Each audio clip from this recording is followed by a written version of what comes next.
Hey guys, tonight we're stepping into the sweltering heart of a 16th century Venetian glass workshop on the island of Murano, where you'll spend an entire day transforming sand into liquid light while slowly cooking yourself from the inside out. Picture this. You're stirring awake in a cramped room above the workshop, and the first thing that hits you isn't birdsong or fresh lagoon airits. The oppressive wall of heat radiating up through the floorboards from a furnace that hasn't been extinguished in decades.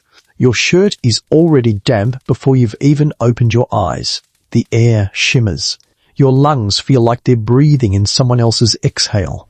And here's the fun part. You probably won't survive to retirement age doing this job, but at least you'll die knowing you helped create some of the most coveted luxury goods in Europe. So, before you get comfortable, take a moment to like the video and subscribe, but only if you genuinely enjoy what I do here. And hey, drop a comment letting me know where you're watching from and what time it is for you right now. Now, dim the lights, maybe turn on a fan for that soft background hum, and let's ease in tonight's journey together. The darkness in your small room above the workshop floor isn't the peaceful kind. It's thick, textured darkness, the kind that comes with weight and temperature. You've been asleep for maybe 4 hours, which is about standard for a glassworker in 1560s Venice. Your body clock doesn't really use the sun anymore. It synchronizes to the furnace below, which maintains its roaring metabolism 24 hours a day, 7 days a week, year after year. Historians still argue whether some Murano furnaces burned continuously for over a century, but your bones certainly believe it. The heat permeates everything.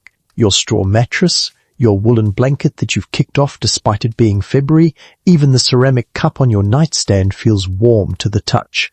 You swing your legs over the side of the bed and your feet meet the wooden floor that's distinctly warmer than any floor has a right to be. It's like the entire building is running a low-grade fever. Through the gaps in the floorboards, you can see the orange glow from below, painting shadows that dance and flicker across your ceiling. The furnace room is directly beneath you, and you can hear its constant, rumbling breath, punctuated by occasional pops and hisses as moisture in the fuel meets molten heat. It's almost like sleeping on top of a dragon, a very expensive, temperamental dragon that your livelihood depends on not letting die. The workshop keeps one person awake all night to monitor the furnace temperature, a rotating duty that everyone dreads. Last night, it was Paolo, the journeyman who snores like a dying accordion, which means he's probably down there right now fighting to stay conscious while periodically adding fuel and checking the color of the flames. The furnace temperature needs to stay between 1000 and 1000 degrees Celsius depending on which chamber you're talking about, and if it drops too low, the entire batch of molten glass inside solidifies into an expensive disaster that takes days to remedy. If it runs too hot, the clay walls start degrading faster than usual, which means costly repairs. It's a Goldilocks situation, except Goldilocks is being paid in copper coins and breathing in toxic fumes. You stumble toward your wash basin in the pre-dawn dimness, splashing your face with water that was cool when you filled it last night but has since become tepid. Looking out your small window, you can see Murano's peculiar landscape beginning to emerge from darkness. This island really a cluster of islands connected by bridge exits about a mile north of Venice, proper in the lagoon. You can see other workshops dotting the waterfront, their own furnaces glowing like grounded stars. Smoke rises from dozens of chimneys, creating a perpetual haze that hangs over Murano like a blanket. The Republic of Venice forcibly relocated all glassmakers here back in 1291, officially because glass furnaces kept causing fires in the main city. The unofficial reason? It's much easier to control state secrets when all your glassmakers are trapped on an island with limited ferry access. You pull on your work clothes as a long linen shirt that will be transparent with sweat within an hour, loose wool breeches, and wooden clogs that offer minimal protection against the occupational hazards you're about to face. Some glassworkers wrap their faces with damp cloths to filter the worst of the smoke and fumes, though this makes breathing even more difficult in the heat. It's a trade-off, suffocation versus gradual poisoning. Welcome to Renaissance Occupational Health and Safety. The stairs creak as you descend toward the workshop floor, and the temperature rises with each step. By the time you reach the bottom, you've entered a different climate zone entirely. The furnace room is massive, maybe 40 feet long and 20 feet wide, with soaring ceilings designed to vent some of the heat and smoke through gaps in the roof. In the center of the room squats the furnace itself, a domed behemoth built from special refractory clay that can withstand temperatures that would melt ordinary brick. It looks like a small fortress, honestly, or maybe a beehive designed by someone with a background in medieval siege weapons. Paolo is slumped on a stool near the furnace, his face red and shiny, eyes half closed. He nods at you with the grim solidarity of someone finishing a shift in purgatory. The furnace roars its constant song, a deep, throaty sound that you feel in your chest as much as hear. Through the iron door of the main melting chamber, you can see the glow of molten glass, looking like captured sunset, viscous and alive and impossibly hot. This is your workplace.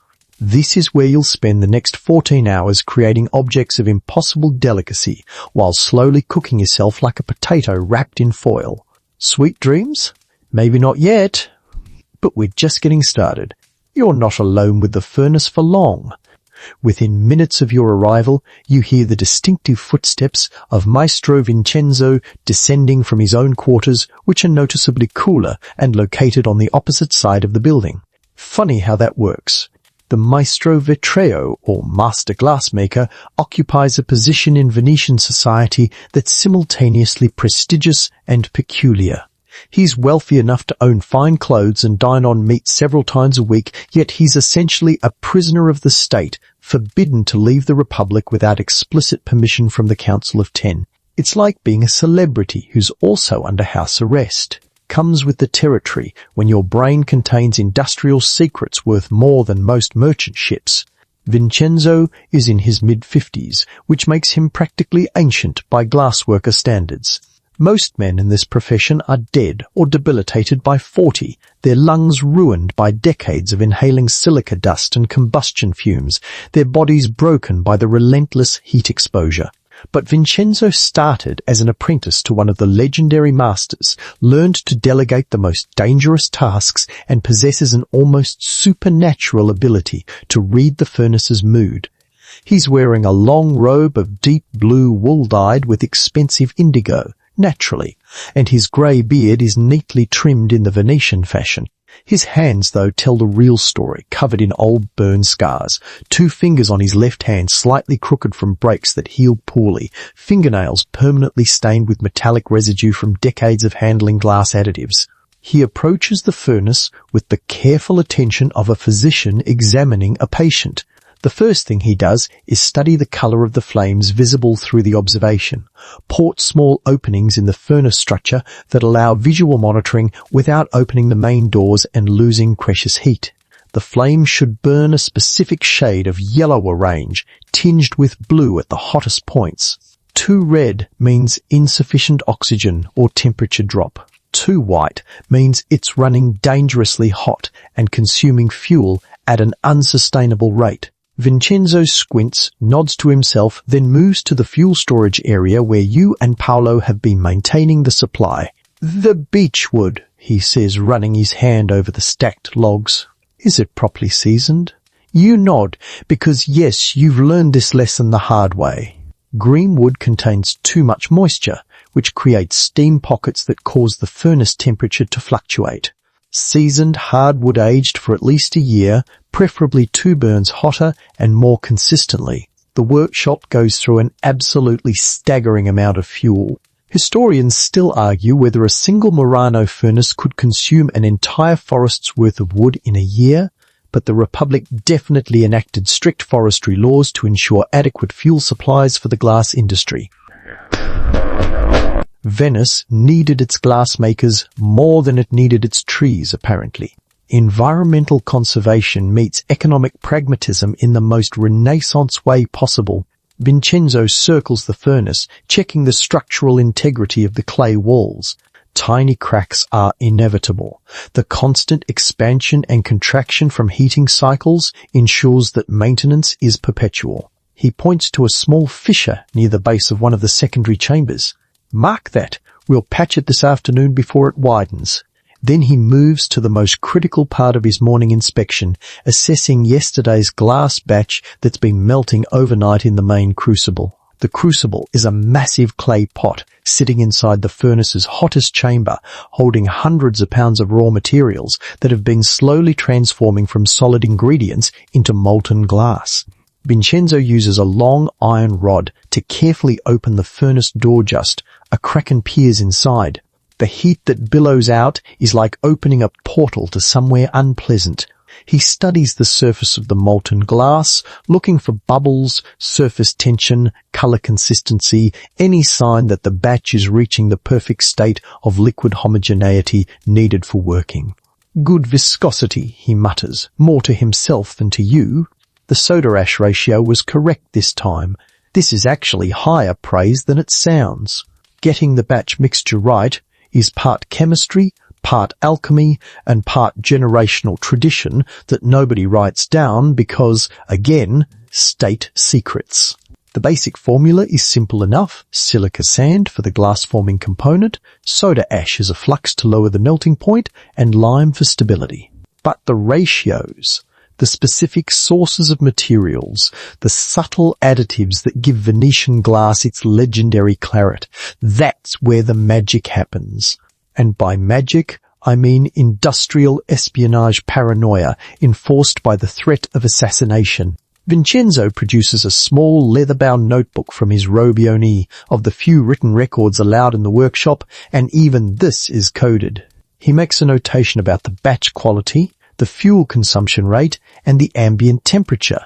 These records help him track patterns over months and years, allowing him to anticipate when the furnace will need major repairs or when certain material sources are degrading in quality. It's data-driven manufacturing before anyone would use those words, all conducted by a man who probably can't read Latin but can read. Molten glass like a book written in fire. "Paolo," Vincenzo addresses the night watchman. "The third chamber ran cool around midnight, yes?" Paolo blinks in surprise. "How did you, yes, maestro?" "For about an hour. I added extra fuel." Vincenzo nods. "I could tell from the flame pattern when I arrived." "Well managed." This is the kind of expertise that keeps Vincenzo alive and employed. He can diagnose furnace conditions from subtle clues that would escape anyone with less experience. The slight smell of the smoke, the particular sound of the combustion, the way shadows play on the ceiling, all of it feeds his unconscious calculations about what's happening inside that clay fortress. It's like having a PhD in a subject that doesn't officially exist yet. Applied thermodynamics meets medieval craftsmanship meets industrial secrecy, and you're just hoping to absorb even a fraction of this knowledge before the job kills you.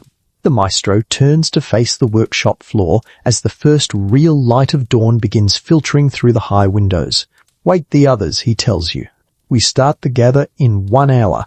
Today we're making Cristallo stemware for the Doge's Palace Commission.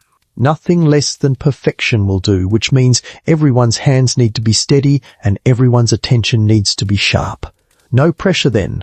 Just another day making luxury goods for one of the most powerful men in Europe while working next to a furnace that's technically a controlled explosion." You head toward the apprentice quarters to wake your fellow sufferers, already mentally preparing for what's ahead. The apprentice quarters smell like unwashed bodies, wood smoke, and the particular desperation of teenage boys who've been indentured into a profession that might kill them before they're 30. You shake awake Tommaso Fursley's 14, been here 6 months, still jumps every time someone yells at him. Then Marco, 16, cocky enough to think he might actually survive to become a journeyman. And finally Luca, who at 13 is the newest addition and spends half his time looking like he's about to cry and the other half actually crying when he thinks nobody's watching.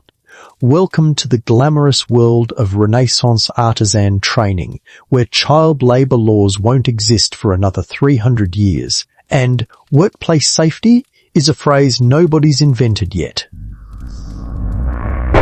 "Up," you tell them, keeping your voice low but firm. "Maestro wants the gather started in an hour. which means we have 50 minutes to do 60 minutes of work. They groan in unison a sound that transcends centuries, but they're moving because the alternative to moving quickly is getting cuffed on the ear by one of the journeymen, and those guys have arms like iron from years of manipulating heavy glass-laden blowpipes. The apprentice hierarchy is brutally simple. The maestro yells at the journeymen yell at the senior apprentices, and everyone yells at poor Luca. It's a trickle-down economy of abuse that somehow produces the finest glass in the known world. Historians still argue whether the Venetian apprenticeship system was more or less brutal than other guild structures, but from where you're standing, from where you're already sweating, it feels pretty comprehensively terrible. Your first task is fuel management, which is exactly as unglamorous as it sounds. The wood pile outside needs to be hauled in and stacked near the furnace in quantities that will last through the day's intensive work. Each piece needs to be inspected, no excessive bark that creates ash build-up, no knots that burn unevenly.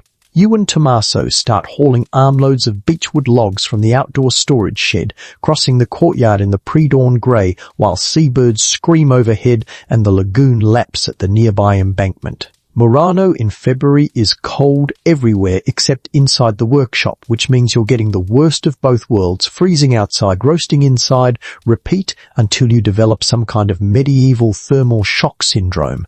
My back hurts, Tommaso whines, struggling with a particularly heavy log. Congratulations, you tell him. That means you're alive. Dead people don't complain about back pain. He doesn't find this comforting, but then again, comfort isn't really on the menu. By the time you've stacked enough fuel for the morning's work, your arms are aching and you're both panting despite the cold air. Inside, Marco has started one of the apprentice's least favourite tasks, grinding minerals for the day's colour additives. This involves a large mortar and pestle made of stone, both heavy enough to double as murder weapons, and various chunks of metallic compounds that need to be reduced to fine powder.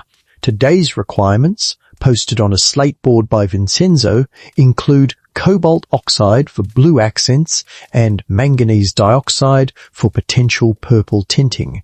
Marco is hunched over the grinding station, rhythmically pounding cobalt chunks into progressively smaller pieces. The noise is headache, inducing a steady thunk-scraper-thunk that echoes off the stone walls. His forearms are already dusted with blue powder, and he'll be finding cobalt in his ears and hair for days.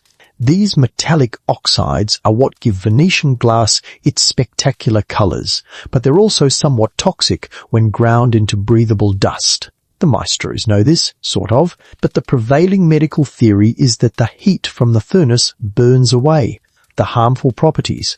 Spoiler alert, it doesn't. Don't breathe too deeply, you advise Marco as you pass. Thanks for the tip, genius, he mutters. But he does tie a cloth around his nose and mouth, which is at least something. Luca has been assigned to one of the most tedious but critical tasks, sifting the silica sand that forms the base of the glass batch. The sand comes from specific quarries that produce particularly pure quartz low in iron content, which would otherwise tint the glass green. But even the best sand contains impurities, tiny pebbles, organic matter, bits of shell. All of it needs to be removed through a painstaking process of sifting through increasingly fine mesh screens. Luca sits on a low stool, methodically shaking a large sieve, his thin arms trembling with the effort.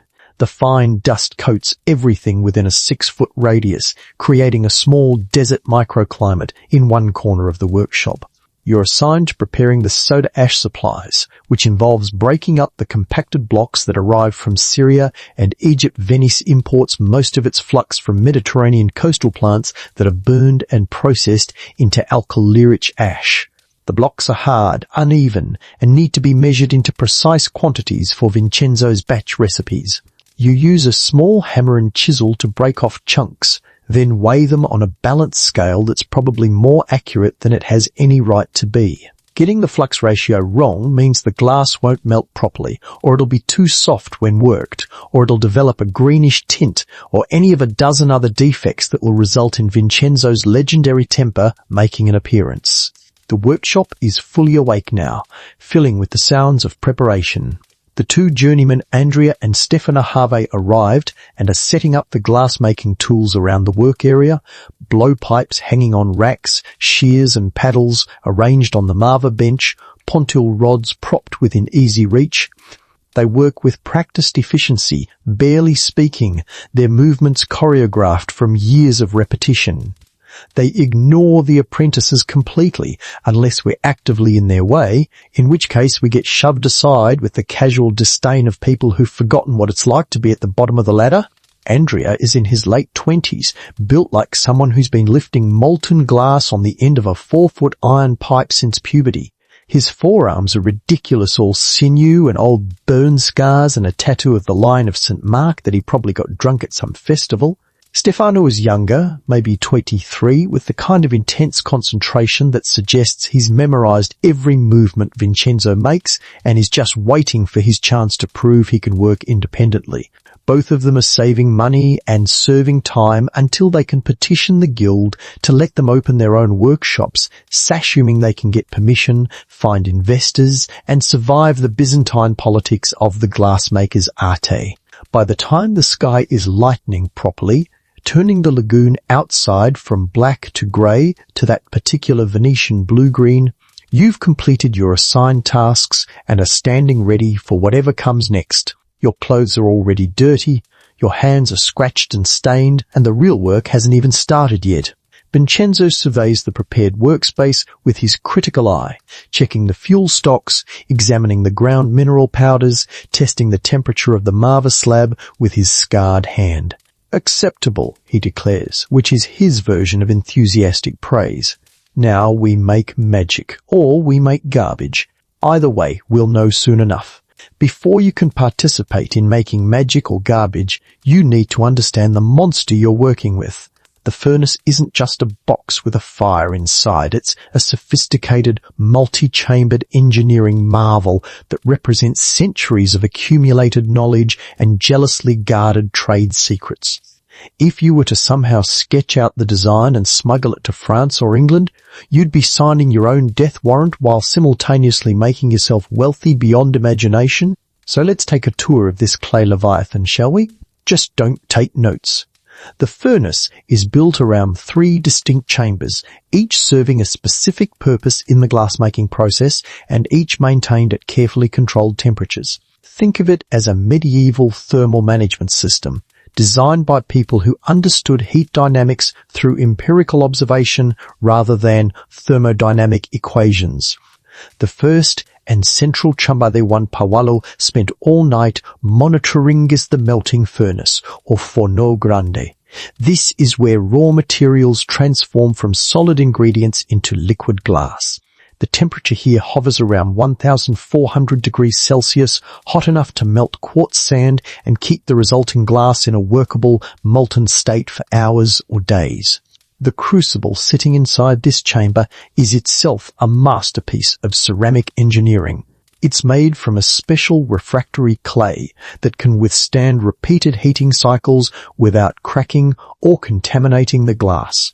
The recipe for this clay is, you guessed it, a closely guarded secret. Historians still argue whether Murano potters discovered their formula independently or borrowed it from Islamic glass-making traditions. But either way, the result is a ceramic container that can hold molten material at temperatures that would turn ordinary pottery into puddles. The crucible is roughly conical, maybe 3 feet across at the mouth and 2 feet deep, capable of holding several hundred pounds of molten glass at once. Around and beneath the melting chamber runs an intricate system of flues and air channels that control oxygen flow to the fire. This is where things get genuinely clever. The furnace doesn't just burn wood directly under the crucible like some oversized campfire. Instead, fuel is fed into a combustion chamber off to one side, and the resulting flames are channeled through carefully designed passages that distribute heat evenly around the crucible while simultaneously allowing precise control over the burn temperature. By adjusting small iron dampers in the air channels, the maestro can increase or decrease oxygen flow, which raises or lowers the combustion temperature. It's a manual thermostat system built from clay and iron, and it works remarkably well for something designed before anyone understood the chemistry of combustion. The second chamber positioned adjacent to the melting furnace is the working chamber, or forno di lavorazione. This is maintained at a slightly lower temperature, around 1000 to 1200 degrees Celsius, hot enough to keep glass molten and workable, but not so hot that it becomes dangerously fluid. This is where the actual glass blowing happens, where journeymen will stand with their blowpipes extended into the chamber's opening, periodically reheating their workpieces to keep them pliable. The working chamber has multiple openings called bocce, or mouths, each positioned at a comfortable working height for standing craftsmen. Watching someone work at the bocca is like watching a dance with fire, the rhythmic insertion of the blowpipe into the heat, the careful rotation to ensure even heating, the quick withdrawal before the glass becomes too soft to control. The genius of having a separate working chamber is temperature consistency. If everyone was trying to work glass while also melting new batches in the same space, the constant opening of furnace doors and insertion of tools would cause massive temperature fluctuations. By splitting these functions, Venetian glassmakers achieved unprecedented control over their process. You can gather fresh glass from the melting chamber, move to the working chamber for reheating, and never worry about disrupting either process. It's parallel processing in a Renaissance context, and it gives Murano workshops a significant productivity advantage over foreign competitors still using simpler furnace designs. The third chamber is perhaps the most important for the final product, though it's the one that gets the least attention during the actual making, the annealing oven, or forno di ricottura.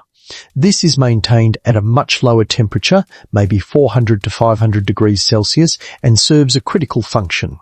When glass cools too quickly, internal stresses develop in the material and visible tensions that make the finished piece fragile and prone to spontaneous shattering. Some wealthy merchant orders a expensive Cristallo goblet, takes it home, sets it on a table, and it just explodes into fragments for no apparent reason. That's rapid cooling, creating internal stress fractures. Nobody wants that. Least of all the glassmaker, who'll have to refund the money and explain to the merchant that yes, your cup committed suicide. Sorry about that. The annealing oven allows finished pieces to cool down gradually over many hours or even days, releasing those internal stresses slowly and producing glass that's actually stable. Pieces are transferred to the annealing chamber while still quite hot to touch, but no longer molten, and then the chamber temperature is slowly reduced according to a schedule that Vincenzo keeps in his head. Thick pieces need longer annealing times than thin ones. Certain types of glass are more stress-prone than others. It's all factored into his mental calculations, acquired through decades of experience and probably some spectacular failures early in his career.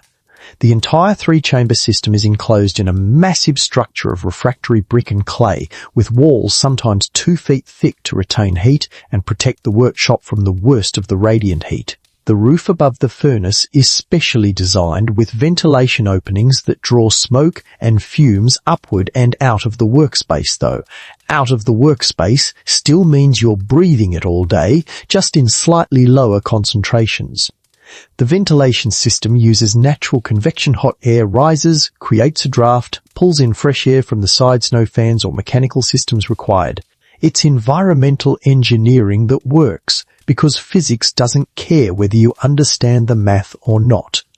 What makes this design truly remarkable is that it was developed through trial and error over generations, refined through incremental improvements, and protected through state-enforced secrecy. Every element has a purpose. Every proportion has been optimized through bitter experience. And you, a mere apprentice, are standing in the presence of industrial knowledge that represents the accumulated wisdom of centuries. You still don't really understand why it all works. You just know that it does, and that's enough for now.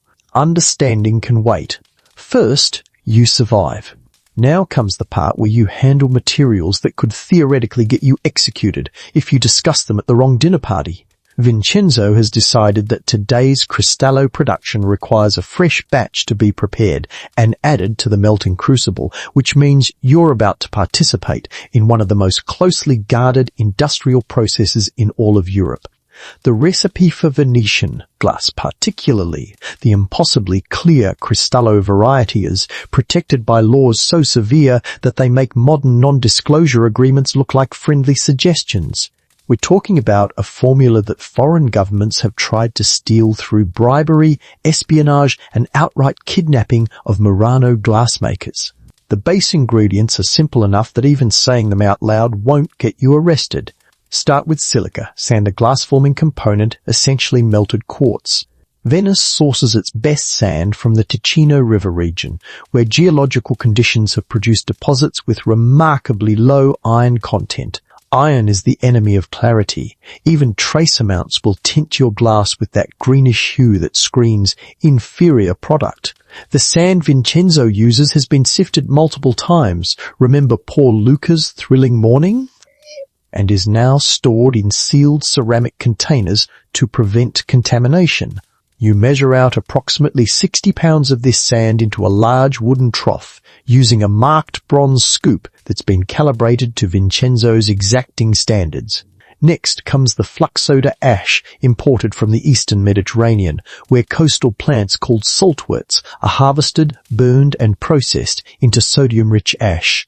This is what lowers the melting point of the silica from an impossible 1,700 degrees Celsius down to something your furnace can actually achieve. Without flux, you'd need temperatures hot enough to melt the clay furnace itself, which would be counterproductive.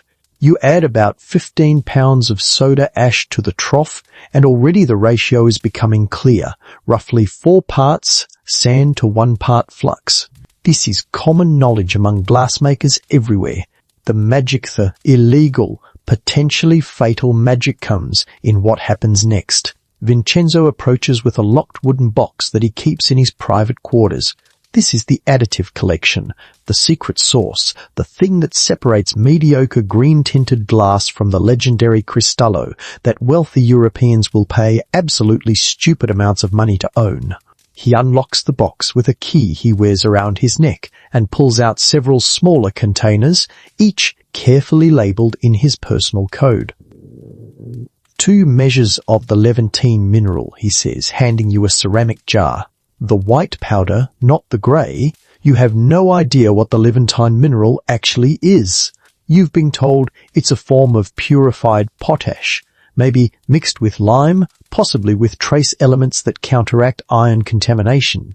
Historians still argue whether Venetian glassmakers used manganese dioxide as a decolorizing agent, or if they had access to some other compound that achieved similar results. What you do know is that adding this white powder to the batch in precisely the amount Vincenzo specifies is the difference between glass that looks like cloudy pond water and glass that's so clear it almost seems to vanish. You measure 2 bronze scoops of the mysterious powder and add it to the trough. Now the stabilizer, Vincenzo continues, producing another jar. This one contains chunks of what looks like white stone, probably limestone, which provides calcium oxide to make the final glass more durable and resistant to water corrosion. Without lime, your beautiful glassware would slowly dissolve if exposed to moisture over months or years, which again is not great for customer satisfaction. You add about 3 pounds of crushed limestone to the growing pile of raw materials. The trough now contains a mixture that looks distinctly unimpressive, basically expensive dirt, with aspirations of grandeur. But Vincenzo isn't done. He adds a small quantity of something he calls old glass, or rotami, basically broken pieces and scraps from previous batches, carefully saved and now being recycled into new work. This is part environmental efficiency, part quality control.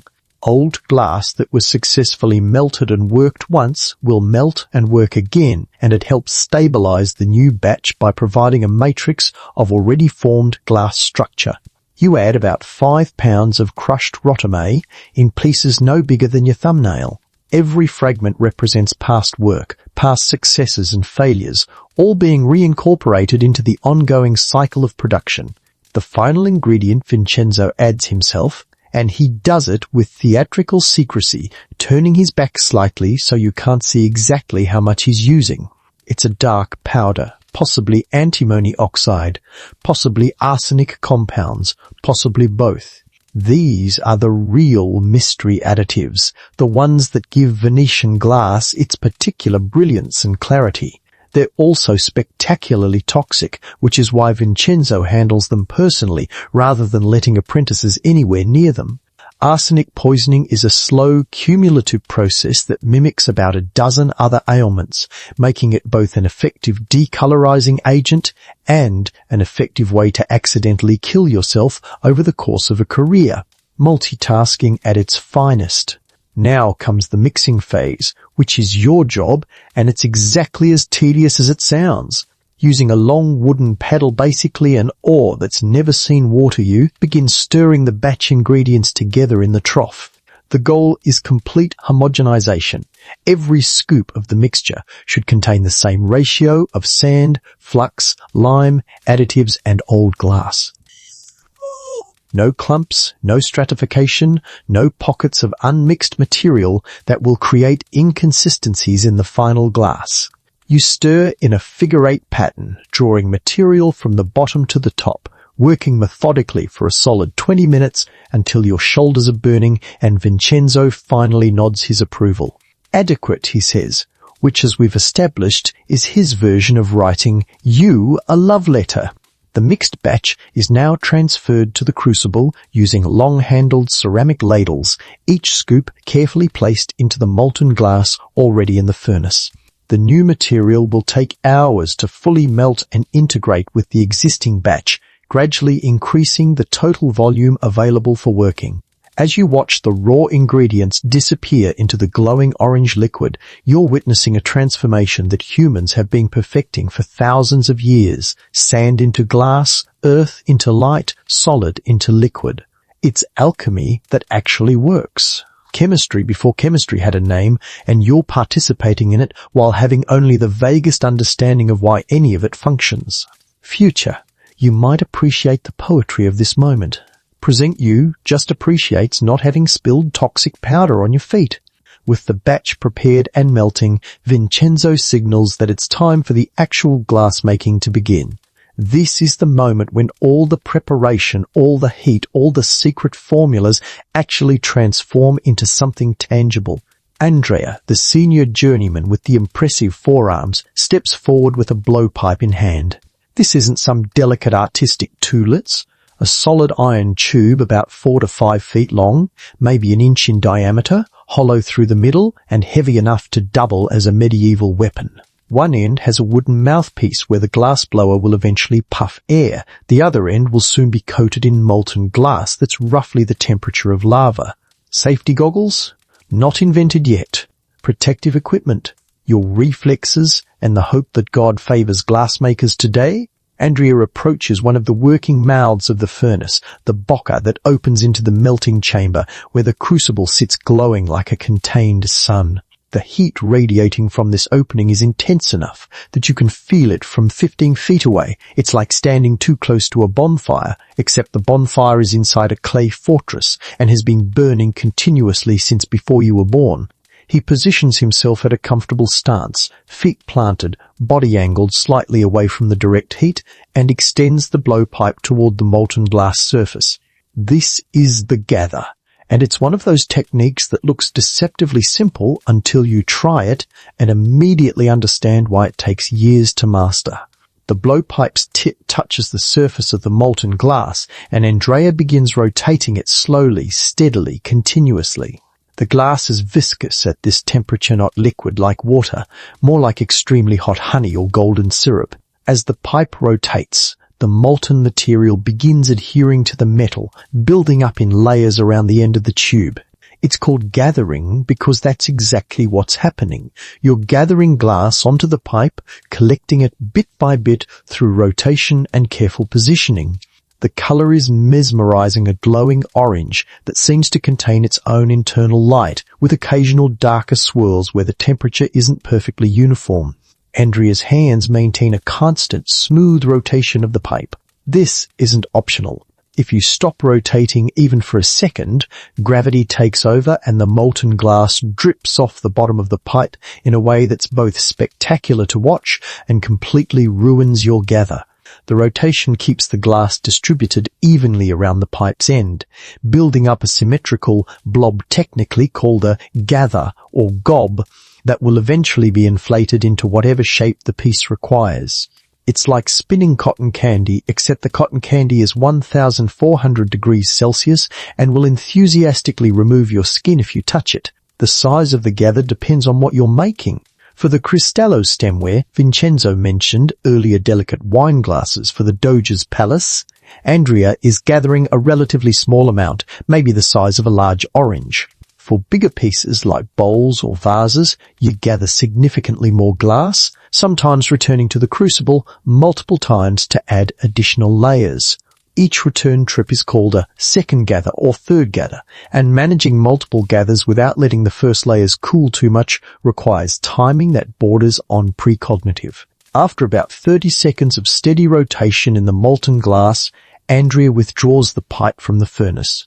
The gather at the end glows brilliant orange, still molten, still workable, but already beginning the inevitable cooling process that every glassmaker is racing against. He immediately moves to the Marvera flat slab of polished steel mounted on a heavy table near the furnace and begins rolling the gather across the surface. This serves multiple purposes. It consolidates the glass into a more uniform shape. It cools the outer surface slightly to make it more controllable, and it removes any surface irregularities or trapped air bubbles.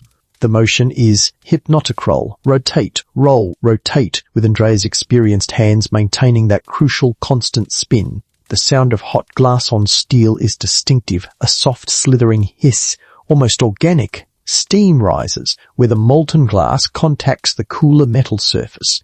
The gather is already starting to lose its glow, transitioning from bright orange toward a duller red, which means the outer layer is cooling and becoming more viscous. This is good for working, but bad for time management. Glass exists in a narrow temperature window where it's soft enough to shape, but not so soft it collapses under its own weight. Historians still argue whether Murano glassmakers developed their techniques faster than other European centres because of superior furnace design or simply through more intensive practice. But watching Andrea work, you understand that this is the product of thousands of hours of repetition. Now comes one of the trickier aspects, the first puff of air. Andrea lifts the blowpipe horizontal, puts his mouth to the wooden mouthpiece, and blows, gently, not hard, not forcefully, just a steady, controlled breath. Inside the gather, a small bubble begins to form. This is the beginning of the hollow interior that will eventually become the vessel's cavity. Too much air pressure at this stage, and you get a thin, unstable bubble that will burst or create uneven walls. Too little air, and you don't establish the cavity properly, making subsequent shaping nearly impossible. It's Goldilocks again, except this time Goldilocks is dealing with molten silica instead of porridge. The gather is now officially a parison, a term that sounds vaguely medical, but actually just means a gather of glass that's been inflated and is ready for shaping. Andrea returns to the working mouth of the furnace to reheat the parison, because remember that narrow temperature window? The glass has already cooled enough that it's becoming difficult to work. Back into the heat it goes, rotating constantly, heating evenly, bringing the material back up to working temperature. The entire process is a cycle. Gather, marva, inflate, reheat, shape, reheat, shape, reheat. You can spend 10 minutes making a single piece, reheating it a dozen times, each cycle bringing you closer to the final form or, if something goes wrong, closer to having to dump the whole thing in the scrap pile and start over. Watching Andrea work is like watching a negotiation between the craftsman and the material. The glass wants to obey gravity, wants to cool, wants to do anything except maintain the shape he's trying to impose on it. His job is to work with these tendencies, using rotation to counter gravity, using reheating to counter cooling, using tools and techniques accumulated over generations to convince the glass to become what he envisions. It's part sculpture, part performance art, part high-temperature juggling act. And you, standing nearby with your apprentice responsibilities, are just hoping that someday your hands will move with even a fraction of Andrea's confident precision. Someday, maybe, if you survive that long. Now we get to the part that gives glass blowing its name, and it's here that you discover whether your lungs are up to the task of becoming anything more than a permanent apprentice. Blowing glass is not like blowing up a balloon at a birthday party.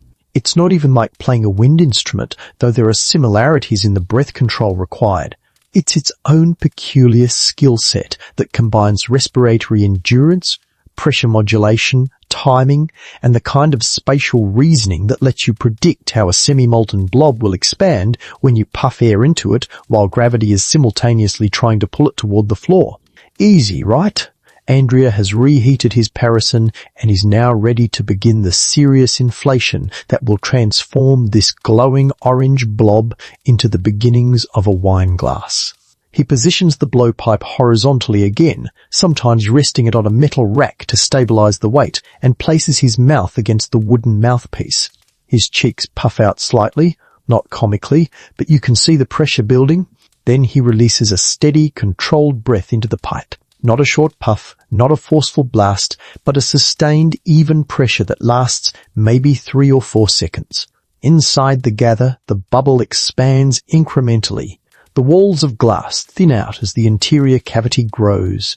The orange glow becomes slightly more transparent as the material spreads. Here's the thing about breath controlling glass blowing. You're not just inflating the glass, you're controlling the rate and uniformity of that inflation. Blow too hard and the walls become dangerously thin in spots, creating weak points that will either shatter during finishing or, worse, shatter in the customer's hands weeks later.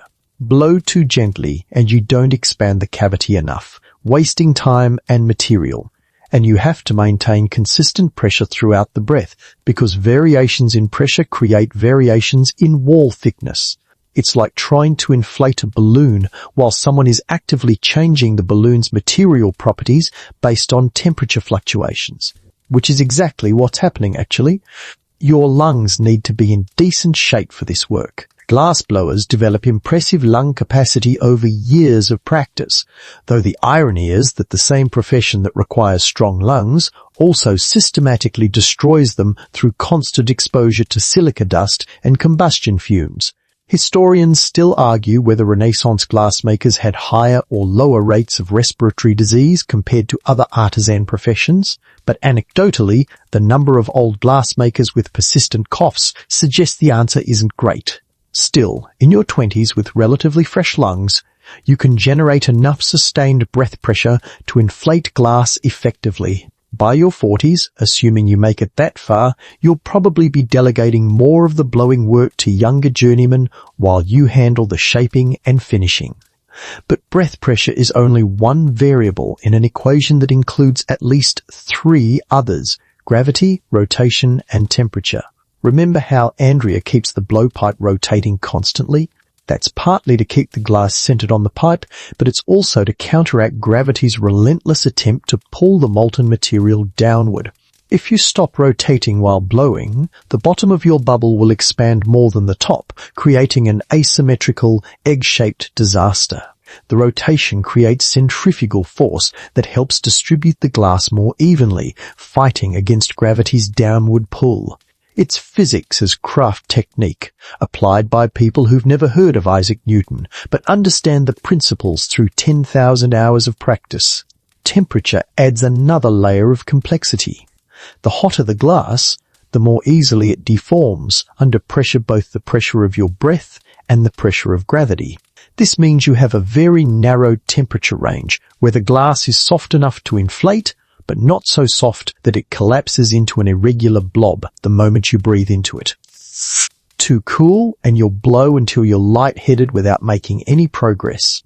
Too hot, and your carefully shaped parison will slump into something that looks like an abstract art project titled Industrial Accident Number 7.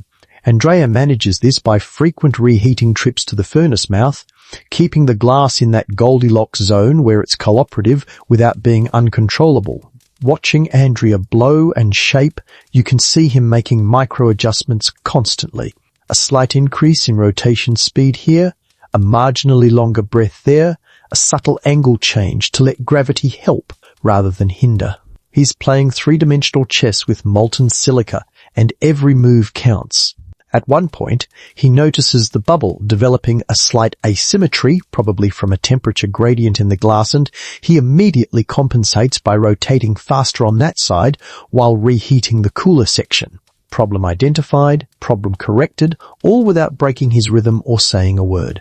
This is mastery, and it looks like magic until you understand it's actually just deeply ingrained pattern recognition and motor skills honed through years of expensive mistakes.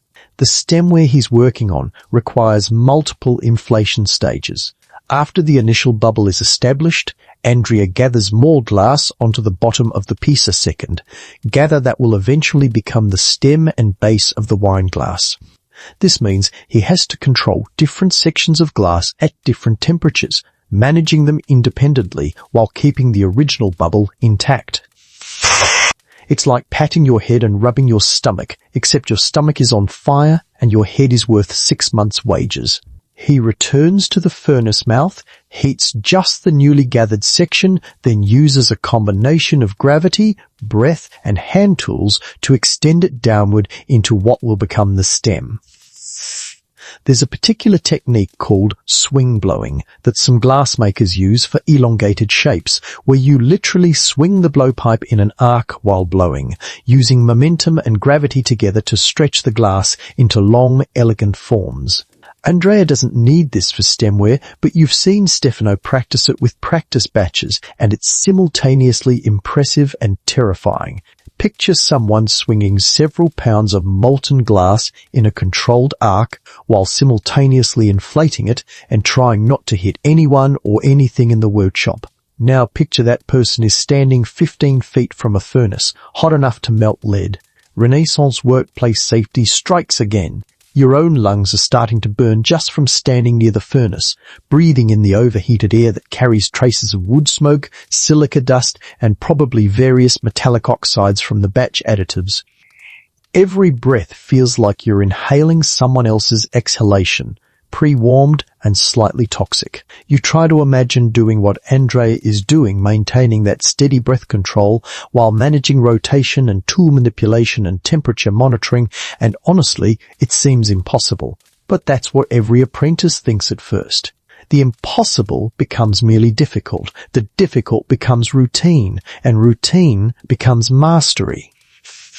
Assuming you don't quit, die, or get recruited by foreign spies first, Andrea makes one final inflation, expanding the bowl of the wine glass to its intended diameter, then signals to Stefano that he's ready for the next phase. The piece glows oranged in the dim workshop, still molten, still dangerous, but already recognizably a glass vessel taking shape. From gather to functional form in maybe 8 minutes of work, representing techniques refined over centuries and protected by laws that make industrial espionage a capital offense. All achieved through breath, rotation, heat, and hands that barely flinch when working 6 inches from temperatures that would turn your skin into crackling. Just another morning at the office. The Marva slab deserves more appreciation than it gets. While everyone oohs and ahs over the blowing and the fire and the dramatic swirling of molten glass, the Marva is quietly doing some of the most important work in the entire process. It's a flat slab of polished steel or sometimes marble, mounted on a sturdy wooden table at waist height, positioned strategically between the furnace and the main working area. The surface is kept meticulously smooth. Any scratches or imperfections will transfer directly onto the glass surface, ruining the piece. Think of it as the Renaissance equivalent of a precision machining surface, except instead of CNC tolerances, you've got Andrea's experienced eyeballs and the hope that nobody dropped a metal tool on it last week. Andrea brings his partially inflated parison to the Marva, and this is where you really start to see the glass take on its intended shape. He lays the glowing gather across the steel surface and begins rolling it back and forth with steady, rhythmic motions. The blowpipe rotates in his hands, remember, always rotating while the glass makes contact with the cooler metal. The effect is multiple. The Marva flattens any irregularities on the glass surface, smooths out the gather into a more uniform cylinder or cone, and crucially, it cools the outer layer of glass just enough to make it more viscous and easier to control. You're essentially creating a thin skin of slightly cooler glass around the still molten interior, giving you a working surface that won't immediately collapse when you start manipulating it with tools. The sound is almost music-color, soft, rhythmic, swoosh, swoosh, as hot glass meets cool steel. Steam rises where temperature differentials create condensation. The Marva slab itself is warm from hours of contact with hot glass, though never anywhere near the temperature of the glass itself. If the Marva got too hot, it would lose its cooling function and become just an expensive flat surface. If it got too cold, it would crack the glass through thermal shock. So it lives in this middle zone, absorbing heat from each piece but radiating it away between uses. It's thermal management through furniture design, and it works because generations of glassmakers have optimized the table thickness, material choice, and positioning through trial and catastrophic error. Now, Andrea reaches for the shaping tools, and this is where the work starts looking less like blob management and more like actual craftsmanship. The primary tool is called a battledore or paddleayer, flat wooden implement that looks like a cutting board attached to a handle. It's made from fruitwood, usually cherry or pear, because these woods are dense enough to withstand the heat without warping immediately, but soft enough that they won't scratch the glass. The paddle has been soaked in water before use because wet wood creates a steam barrier when it contacts hot glass, preventing the paddle from burning or sticking.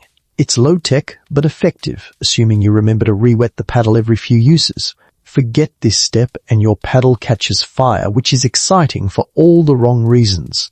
Andrea uses the paddle to flatten the bottom of what will become the wineglass bowl, pressing firmly but not too firmly, shaping the gather while it's still on the blowpipe. His movements are confident press, rotate, gradually coaxing the molten glass into the intended form. The glass is hot enough that it deforms readily under pressure, but cool enough, relatively speaking, that it holds its shape once formed. You're working in that narrow window again, that sweet spot between too soft to control and too hard to shape.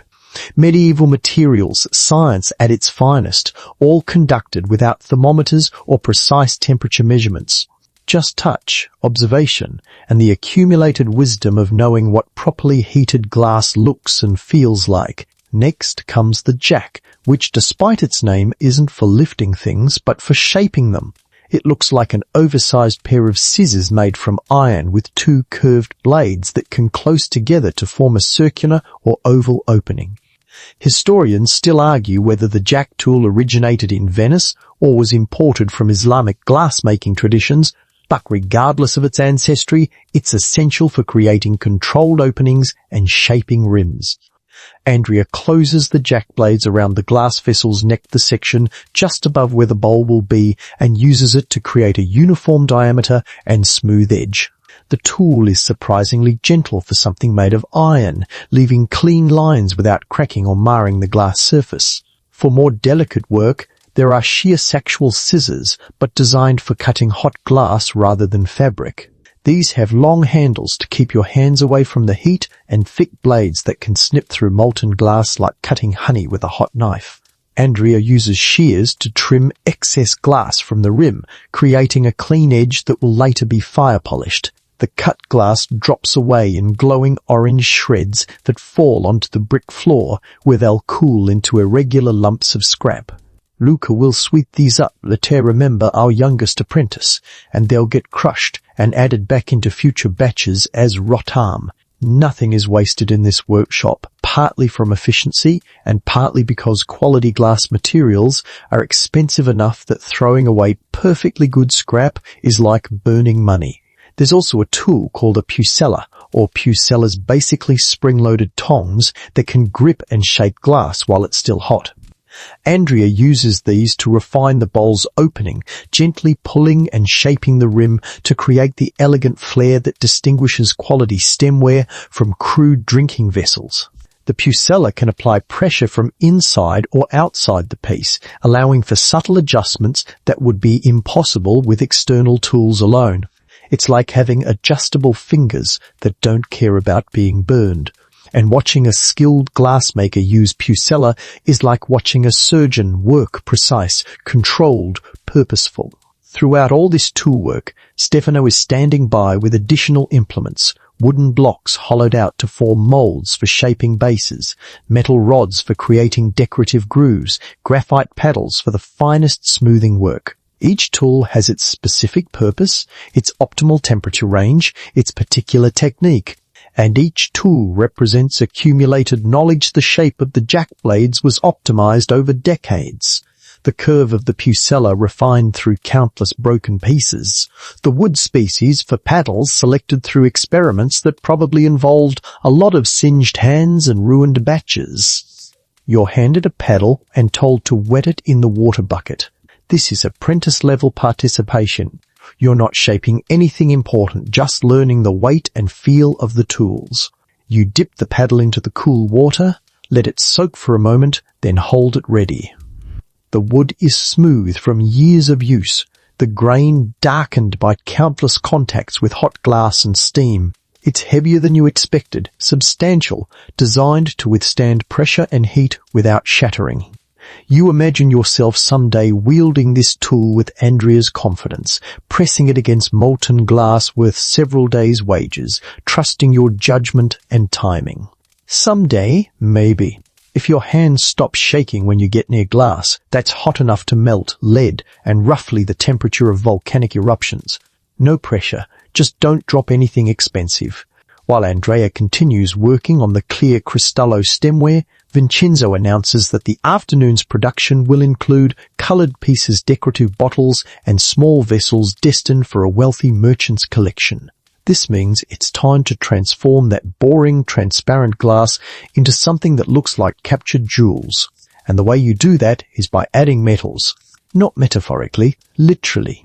You're about to turn chemistry into art by dumping pulverized metal compounds into molten glass and hoping they don't explode, release toxic fumes, or create colors that look like something died in the batch.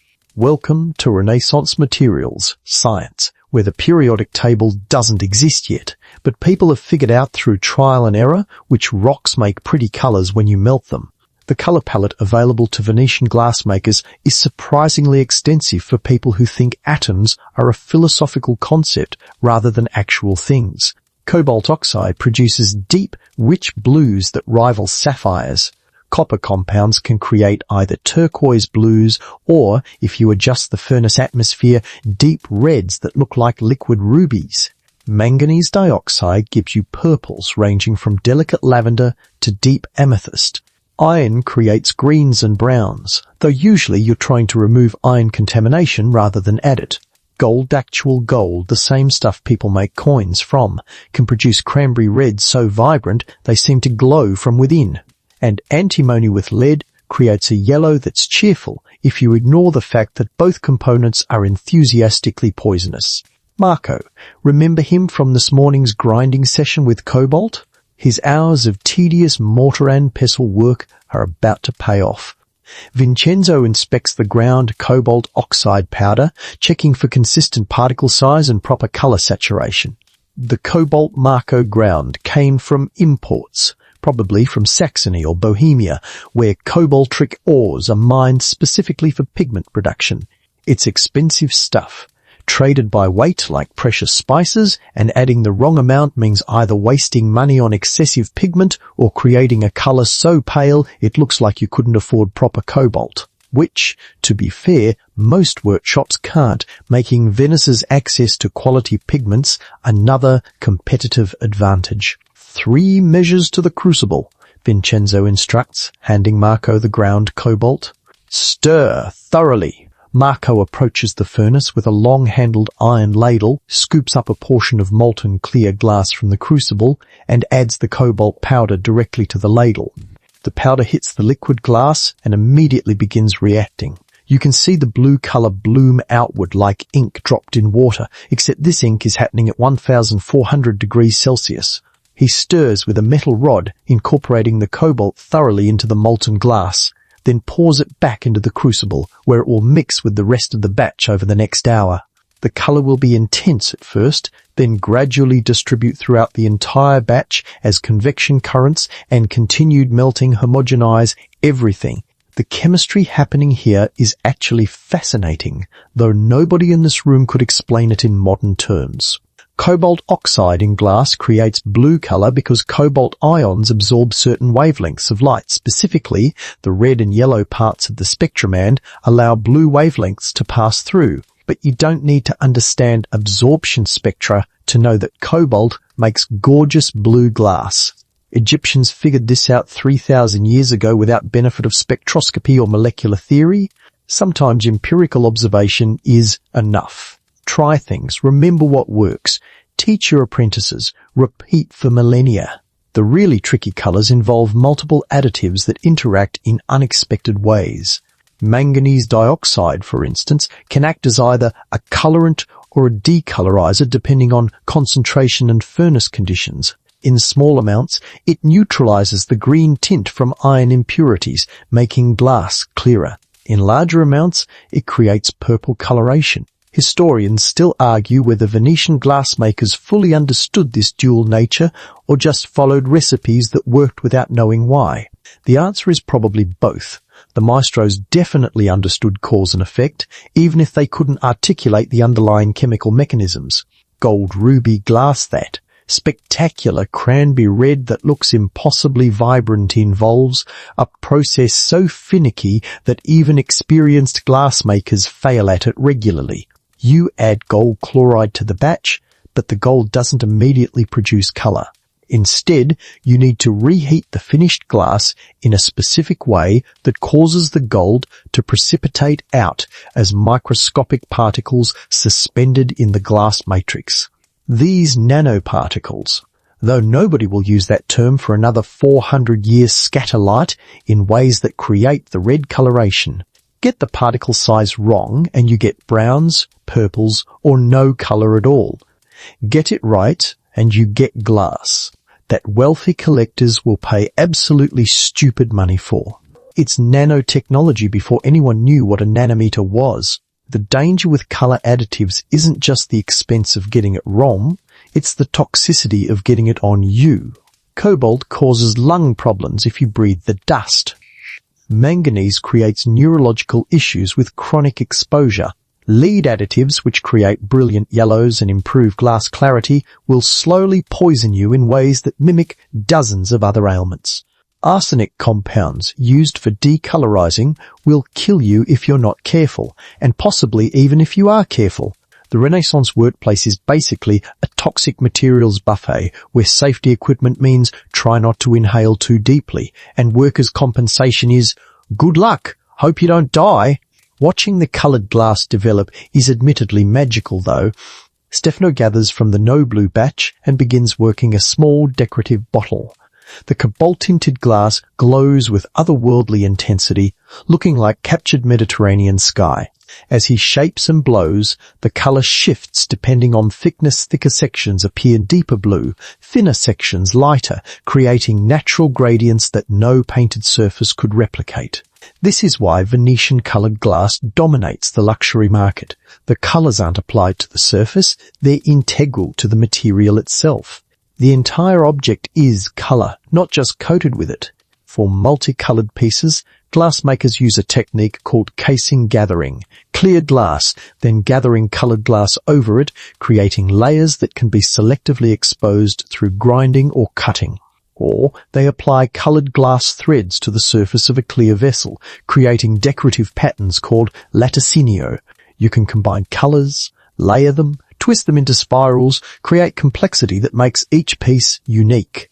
It's part chemistry, part artistry, and entirely dependent on keeping multiple different colored batches at working temperature simultaneously, which requires either multiple furnaces or very careful crucible management in different chambers.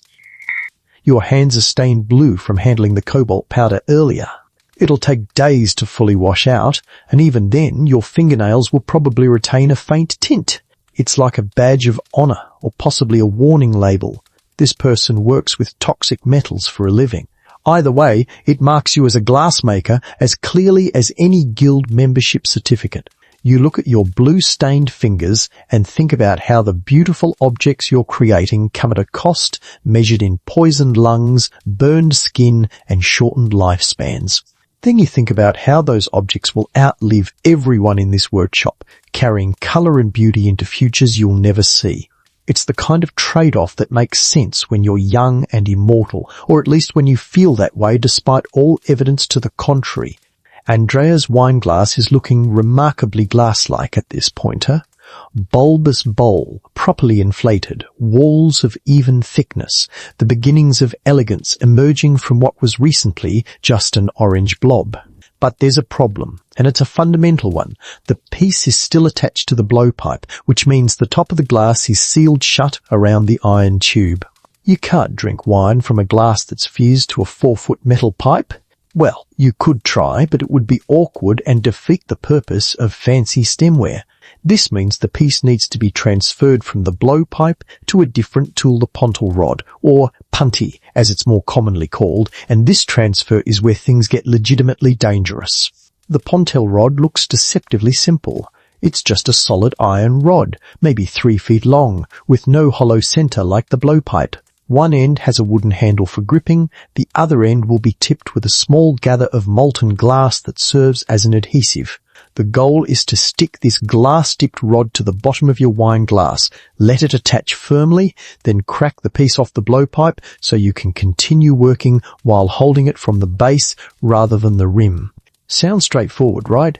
Here's where it gets interesting. You're attaching one piece of hot glass to another piece of hot glass, timing the temperatures so they fuse properly, applying exactly the right amount of pressure so they stick without crushing the vessel, and then thermal shocking the connection point to make a clean break.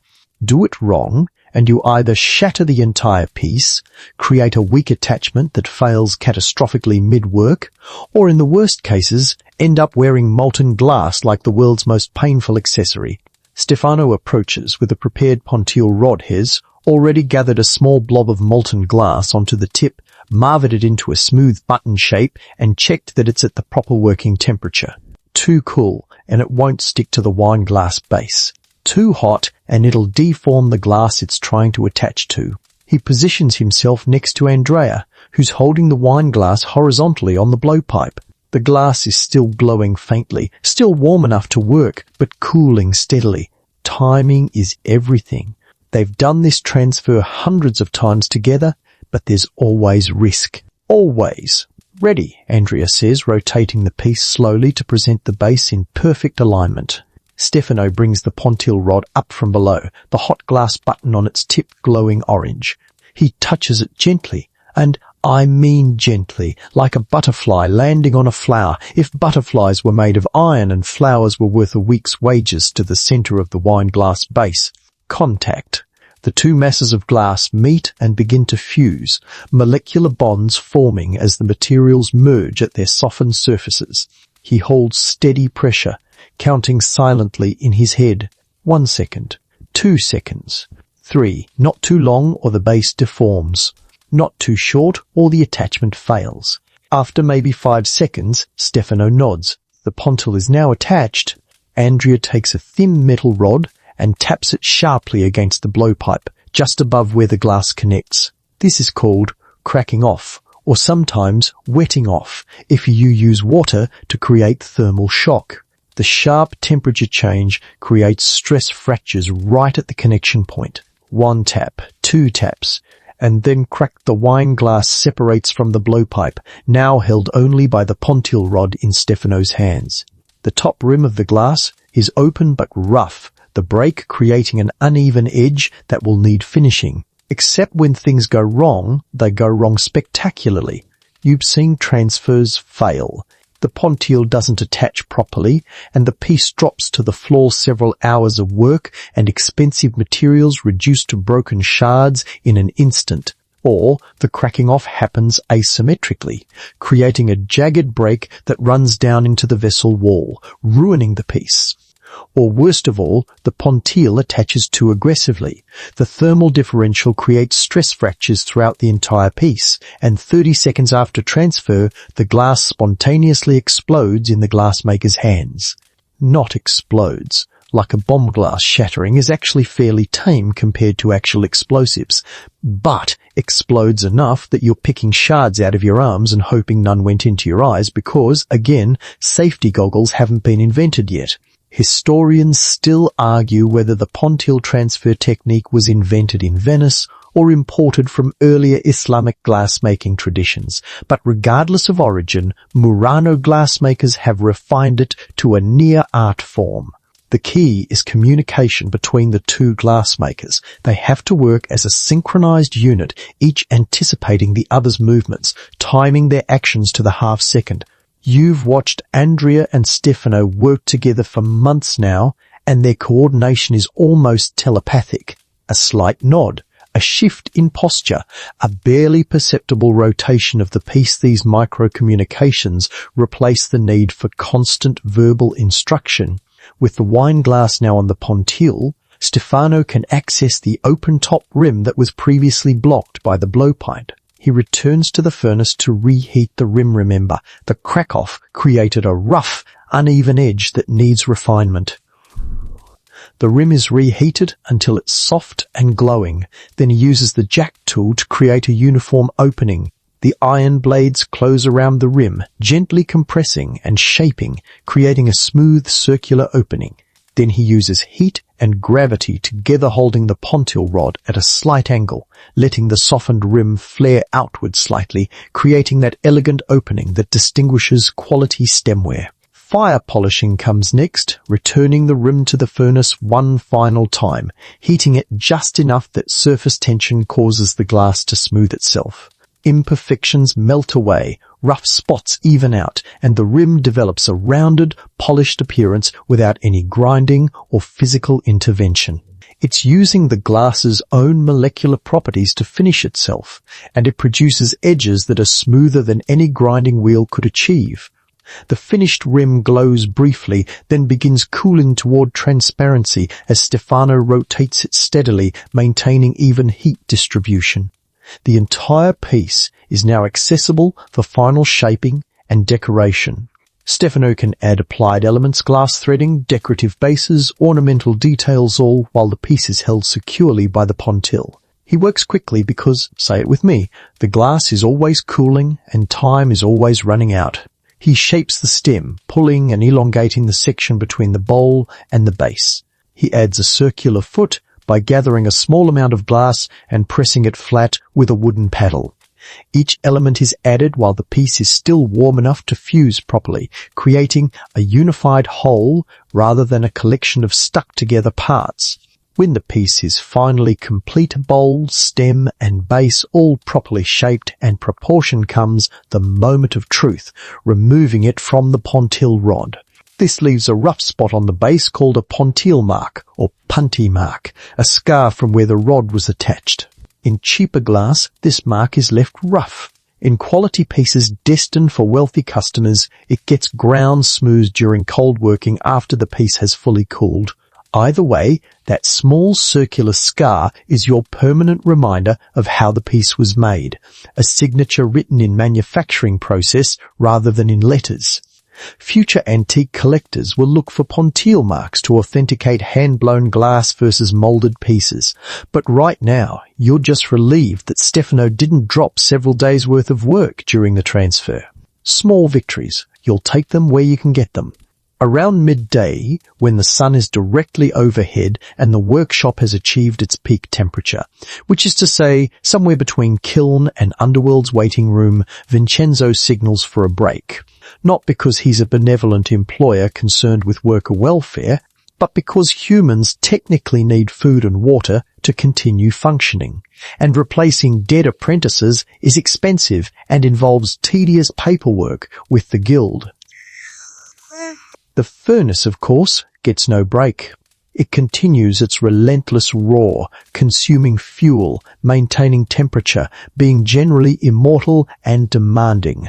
You've sometimes wondered if the furnace resents you for getting to rest while it labours endlessly.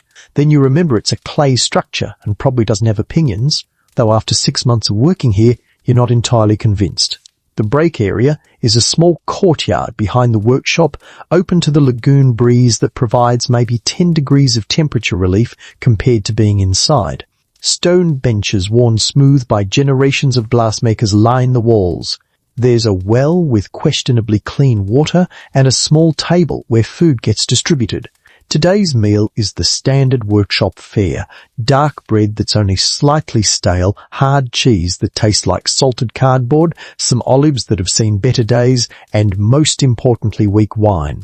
The wine isn't weak because Vincenzo is cheap, though he absolutely is.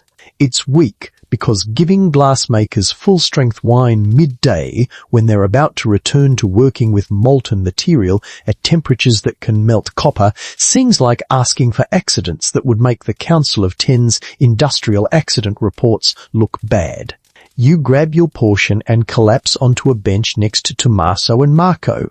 Your shirt is transparent with sweat, clinging to your skin in ways that would be immodest if anyone here cared about modesty, which they don't because everyone is equally disgusting by midday. The weak wine tastes like someone whispered the word grape near a barrel of water 3 months ago, but it's wet and cool, and after 4 hours of breathing superheated air, you probably drink bathwater if someone offered it in a clean cup. "Did you hear about Bellini's workshop?" Marco asks, keeping his voice low. This is how all interesting conversations start, with furtive glances and quiet tones, because on Murano, walls have ears, and those ears report to people you'd rather not meet.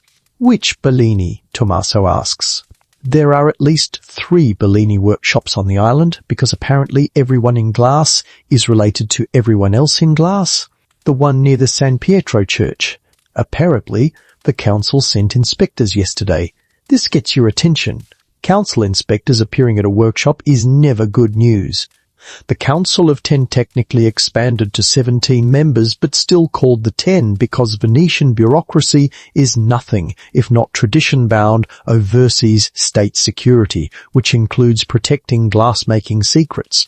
Historians still argue whether the council's reputation for ruthless enforcement was justified or exaggerated for political effect, but the fact that Murano glassmakers discuss them in hushed tones suggests the fear is real, whether the threats are fully carried out or not. What were they looking for, you ask? Marco shrugs. Who knows? But Bellini's youngest journeyman hasn't been seen since.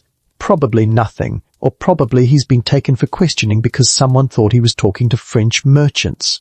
The French are always trying to steal Venetian glass secrets. So are the Germans and the English, and basically everyone else in Europe who realizes that Venice's monopoly on quality glass is built on knowledge rather than natural resources, which means all you need to steal is the knowledge, and you too can make Cristallo clear enough to disappear.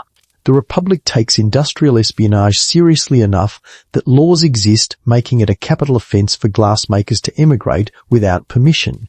Not, you'll pay a fine, capital offence, we'll send assassins to kill you in whatever foreign court you defected to, capital offence, makes the non-compete agreements of future centuries look gentle by comparison. My cousin's friend heard that someone tried to leave for Bohemia last month, Tommaso adds, because teenage boys love collecting and sharing rumours like some people collect decorative bottles. Got caught at the border. They brought him back to Murano and nobody's seen him since. Probably working in one of the restricted workshops, Marco suggests. The ones that make mirrors. Ah yes, mirrors. The forbidden fruit of Murano glassmaking. Mirror production involves techniques so secret that they're restricted to specific workshops staffed by glassmakers who've taken additional loyalty oaths and who are watched even more carefully than the rest of you. The process involves coating glass with a tin mercury amalgam that creates reflective backing, and it's both phenomenally profitable and phenomenally toxic. Mercury poisoning causes tremors, personality changes, and eventual neurological breakdown, which means mirror makers have impressive incomes and terrible life expectancies. It's a trade-off that makes sense to some people, usually people who are young and optimistic and haven't yet watched a former mirror maker drool on himself while shaking uncontrollably in his 30s. Andrea joins your group, carrying his own bread and wine. "You're gossiping about the council?" he asks, not quite disapprovingly, but not encouragingly either. "Just sharing news," Marco says defensively. "Right. Well, here's some news. Stop discussing things that could get you investigated. The council doesn't need actual evidence of wrongdoing. Suspicion is enough." Andrea takes a long drink of weak wine. "My uncle worked for Bellini. Good man, kept his mouth shut, never caused problems. One day, inspectors decided he was spending too much time talking to foreign merchants at the market. Next week, he was working in a furnace on some other island, making industrial glass for ship windows. Never came back to fine glasswork. That's what happens when you attract attention. The cheerful mood of the break evaporates like water on a hot marva slab. This is the reality of life on Murano. You're simultaneously privileged artisans creating luxury goods for Europe's wealthy and prisoners of the state. Your skills too valuable to be allowed. Freedom of movement. You can't leave Venice without permission. You can't teach foreigners your techniques. You can't even discuss your work in too much detail outside the workshop. The gold cage has gilded bars, but they're still bars. On the other hand, Stefano chimes in, trying to lighten the mood, at least we're not dying in some plague-ridden city slum or breaking our backs in agricultural labour. Could be worse. Could be better too, you mutter, but quietly enough that it doesn't count as complaint. Could be making mirrors, Marco adds, and everyone laughs because gallows humour is the same across all centuries and situations. Vincenzo appears at the courtyard entrance, wiping his hands on a rag. Breaks over. "We have 8 more stemware pieces to complete today, and the batch is at optimal temperature. Move." You drain the last of your weak wine, which tastes exactly like regret and resignation with subtle notes of fermented disappointment. Your brief respite in the actual breathable air is over. Back to the furnace. Back to the heat. Back to the constant awareness that your entire profession exists in this strange space between artisan and prisoner, between privilege and paranoia. Just another afternoon in paradise, assuming paradise involves industrial espionage, state surveillance, and temperatures that could sterilize surgical equipment if surgical equipment existed. Quote, "Which it doesn't. Another 400 years for that particular innovation. For now, you've got weak wine, guild gossip, and the ever-present roar of a furnace that never sleeps and never stops judging your life choices." Back inside the workshop, the afternoon heat is approaching biblical plague levels of oppressive. But before returning to stemware production, Vincenzo makes an announcement that gets everyone's attention. Tomorrow, a delegation from one of the restricted mirror workshops will be visiting to coordinate a special commission. This is unusual enough that even Andrea looks surprised. Mirror makers don't typically socialize with regular glass makers. They occupy their own paranoid tier of the Murano hierarchy, working behind additional locked doors with additional security measures and additional reasons to never, ever discuss their work with outsiders. The fact that they're coming here means someone important wants something special made, and it involves the intersection of fine glassware and mirror technology. "Why are mirror makers coming here?" Marco asks. "Because subtlety isn't his strong suit. Because someone with more money than sense wants decorative mirror panels set into cristallo frames," Vincenzo replies. "Which means we make the frames, they handle the mirror backing, and everyone keeps their specialized knowledge to themselves." As usual, you've never actually been inside a mirror workshop. They're even more restricted than regular furnaces, but you've heard stories. Everyone on Murano has heard stories. Mirror production is Venice's most lucrative and most protected glass secret, and the Republic guards it with paranoid intensity that makes their regular industrial espionage prevention look relaxed. The technique involves coating flat glass with an amalgam of tin and mercury, creating a reflective backing that produces clearer, brighter reflections than the polished metal mirrors used elsewhere in Europe. It's technological superiority through chemistry, and it's made certain Venetian families spectacularly wealthy while simultaneously destroying the health of the workers who actually make the mirrors. The basic process at least what's common knowledge among glassmakers starts with creating perfectly flat glass sheets, which is already more difficult than it sounds. Most glass naturally wants to be curved or irregular. Getting it uniformly flat requires specialized techniques. Some mirror makers use a cylinder method, blow a large glass cylinder, cut off the ends, slice it lengthwise, then flatten it while still hot. Others use a different approach involving spinning molten glass on a table until centrifugal force creates a flat disc. Historians still argue whether Venetian mirror makers invented these flat glass techniques independently or adapted them from Byzantine methods, but regardless, the Venetians perfected them to a degree that foreign workshops couldn't match. Once you have flat glass, it needs to be ground and polished to absolute smoothness. Any irregularities in the surface will distort reflections, turning your expensive mirror into a funhouse attraction that makes noble women look like they have wavy faces. The grinding process uses progressively finer abrasive score sand, fine sand, pumice powder, eventually rouge applied with felt pads in a process that takes hours of tedious labor.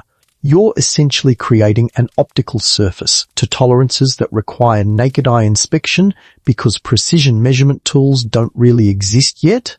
Medieval quality control at its finest. But here's where it gets properly dangerous, the reflective backing. The secret formula involves tinfoilatual hammered tin, pounded into sheets so thin you can see light through them coated with liquid mercury. The tin and mercury amalgamate, meaning they chemically bond into a silvery substance that adheres to glass and creates a brilliant reflective surface. To apply it, the glass sheet is laid horizontally, the tin foil is positioned on top, and mercury is poured over the foil. The mercury spreads across the tin, seeping into it, creating the amalgam. Then you place the glass face down onto this mercury-covered tin foil, press it carefully to ensure good contact, and wait for the amalgam to bond with the glass surface. Sounds simple, right? Here's the problem. Mercury is one of the most toxic substances humans regularly work with, and nobody in the 16th century fully understands why it's slowly killing everyone who touches it. Mercury vapor is absorbed through the lungs and skin, accumulating in the body, crossing the blood-brain barrier, and causing progressive neurological damage. Early symptoms include tremors, the famous hatter's shakes, that will later affect mercuriusing hat makers. Then comes personality changes, irritability, depression. Eventually, more severe symptoms, difficulty walking, slurred speech, vision problems, cognitive decline. The progression is slow enough that mirror makers often don't connect their deteriorating health with their profession until it's too late. The workshops where mercury is used are supposed to be well ventilated, but well ventilated in Renaissance terms means has some windows that open rather than anything approaching modern fume extraction systems. Workers spend hours every day in rooms where mercury vapor hangs in the air like invisible poison. They handle mercury with bare hands. Gloves would reduce dexterity, and nobody's made the connection between contact and poisoning yet. The mercury gets on their clothes, in their hair, under their fingernails.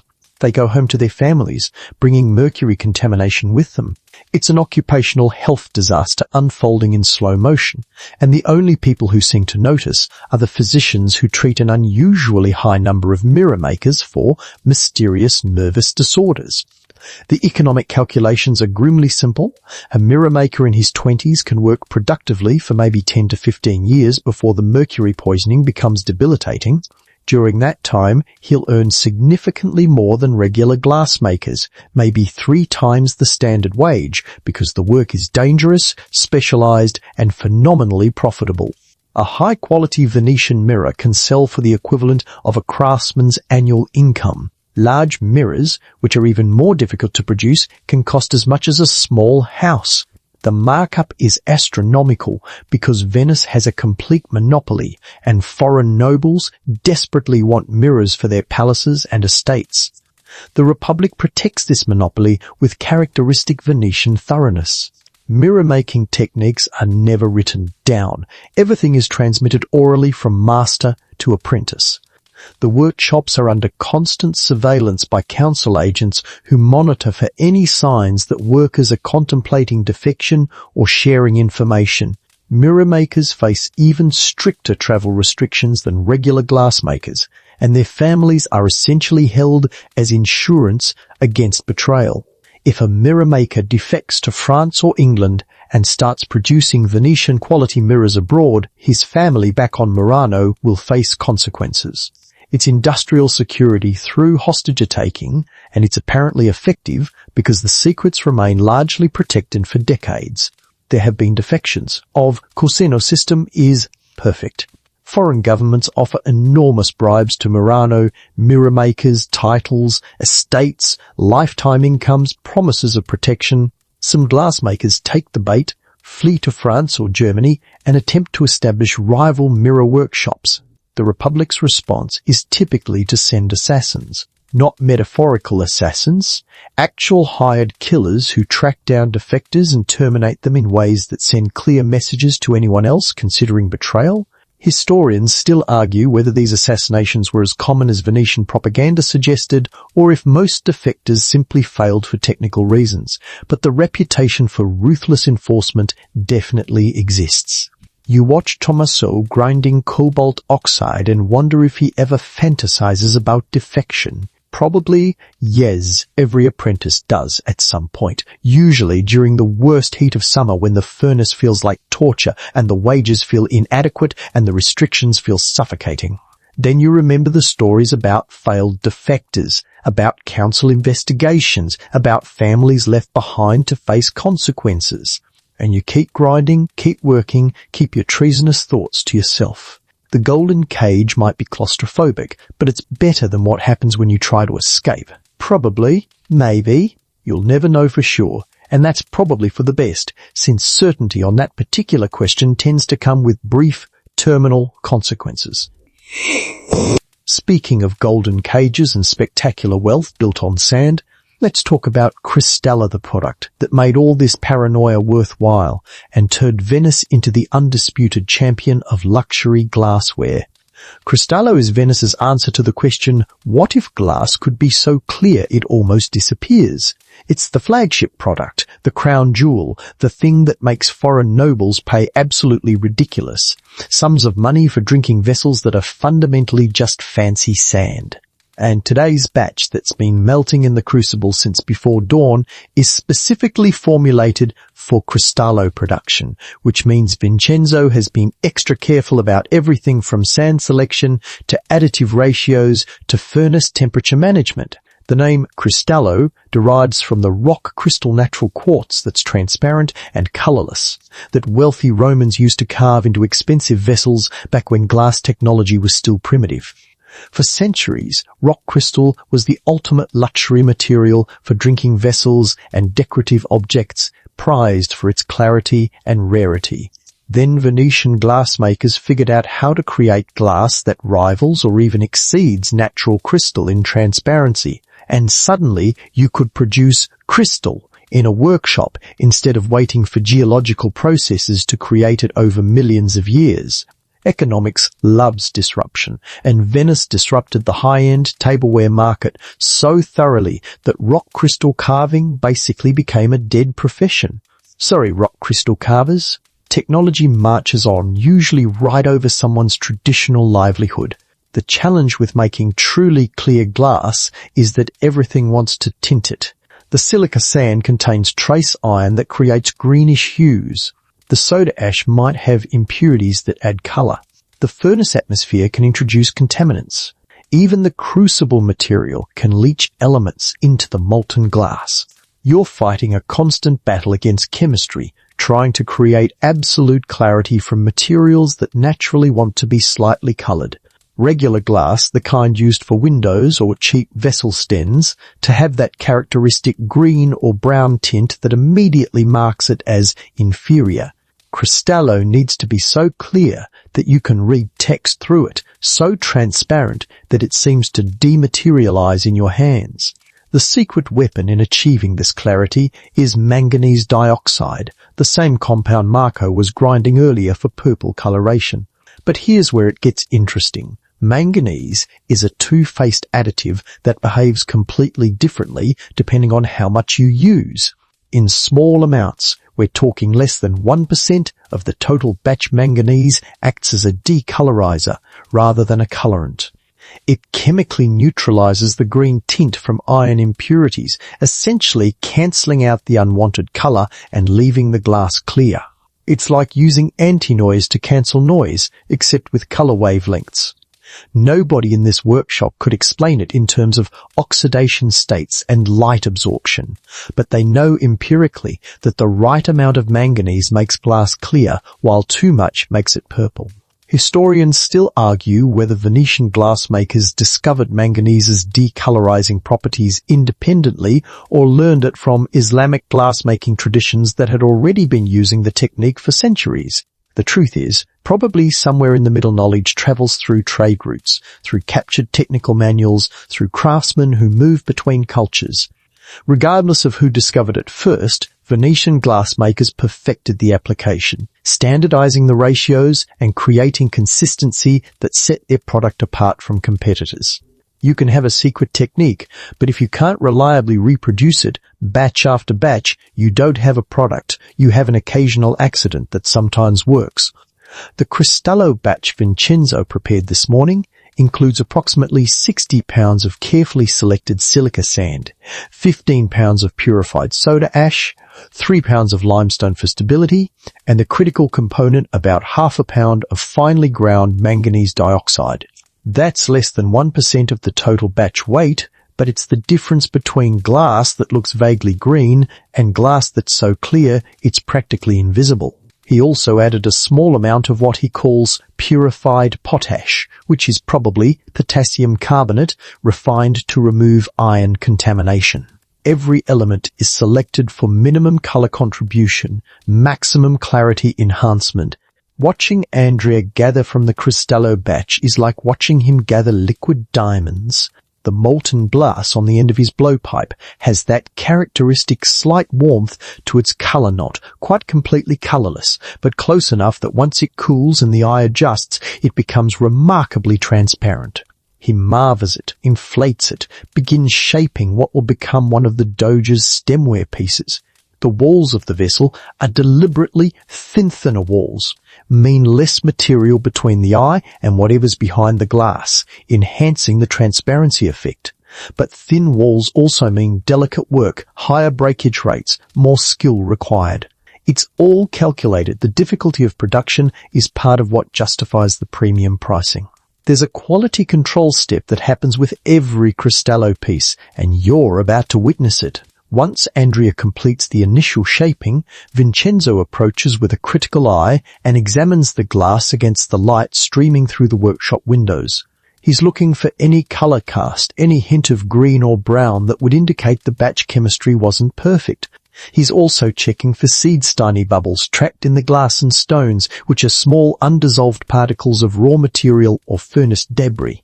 A single seed or stone can ruin an otherwise perfect piece, creating a visible defect that marks it as second grade.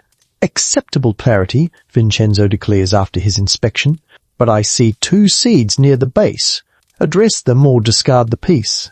Andrea nods. She probably already saw them and makes a decision.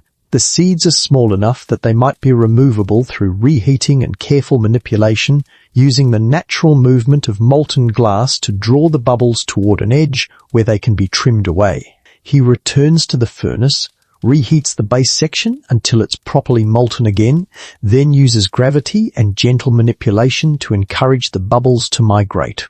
It's delicate work, Like performing surgery on something that wants to collapse under its own weight, one of the bubbles successfully moves to where he can trim it away with shears. The other remains stubbornly trapped in the glass structure. "Defect," Andrea says simply, and without ceremony he walks the piece over to the discard barrel and drops it in. Several hours of work, expensive materials, skilled laboral, reduced to broken glass because two tiny air bubbles wouldn't cooperate. This is why Cristallo is expensive. For every perfect piece that makes it to a customer's table, probably 2 or 3 others fail quality control and get recycled into future batches. The pricing has to account for this failure rate, which means wealthy customers are essentially paying for all the failed attempts plus the successful one they actually receive. You watch the discarded piece settle among the other casualties of the dire bowl with uneven walls, a bottle with a crooked neck, several stems that cracked during annealing. It's a graveyard of almost perfect objects, each representing hours of skilled labor that didn't quite meet Vincenzo's standards. In a few days, Luca will crush all of this into rotame that gets recycled into new batches, but right now it's just evidence that perfection is expensive and quality control is unforgiving. Welcome to luxury goods manufacturing in the Renaissance, where close isn't good enough, adequate is insulting, and only absolute excellence leaves the workshop. No pressure on your eventual future as a journeyman. Just casual perfection required for every single piece you touch, while working in temperatures that could cook meat and breathing air that's slowly poisoning you. Living the dream? Oh, sort of. Maybe the dream needs better working conditions. By late afternoon, the workshop has accumulated a small collection of completed pieces that have passed Vincenzo's ruthless quality inspection. Several Cristallo wine glasses for the Doge's commission, a set of cobalt blue decorative bottles, some amber-colored serving vessels. They're sitting on a wooden rack near the furnace, still faintly warm, still glowing with that internal light that hot glass retains. They look finished. They look ready to be packed up and delivered to wealthy customers. But they're actually ticking time bombs that could spontaneously explode into fragments at any moment if you don't handle the next step correctly. Welcome to annealing, the least dramatic but most critical phase of glassmaking, where patience is the difference between profit and expensive catastrophe. The problem is thermal stress, though nobody in this workshop would use that terminology. What they know empirically is this. Glass that cools too quickly develops invisible internal tensions that make it fragile and unpredictable. A perfectly made wine glass, cooled too rapidly, might sit peacefully on a shelf for days or weeks and then suddenly shatter for no apparent reason. Not dropped, not knocked, just spontaneously disintegrating because the internal stresses finally exceeded the material's structural integrity.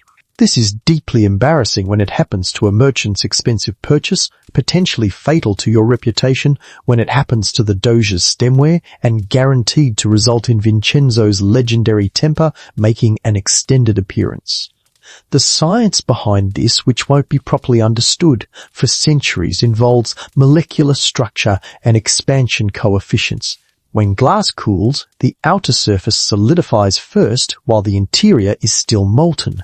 As the interior continues cooling and contracting, it's constrained by the already solid exterior, creating internal compression and tension. If these stresses are too severe, the glass can't handle them structurally. Sometimes it cracks immediately. Sometimes it develops microscopic flaws that propagate slowly over time until, boom, spontaneous shattering.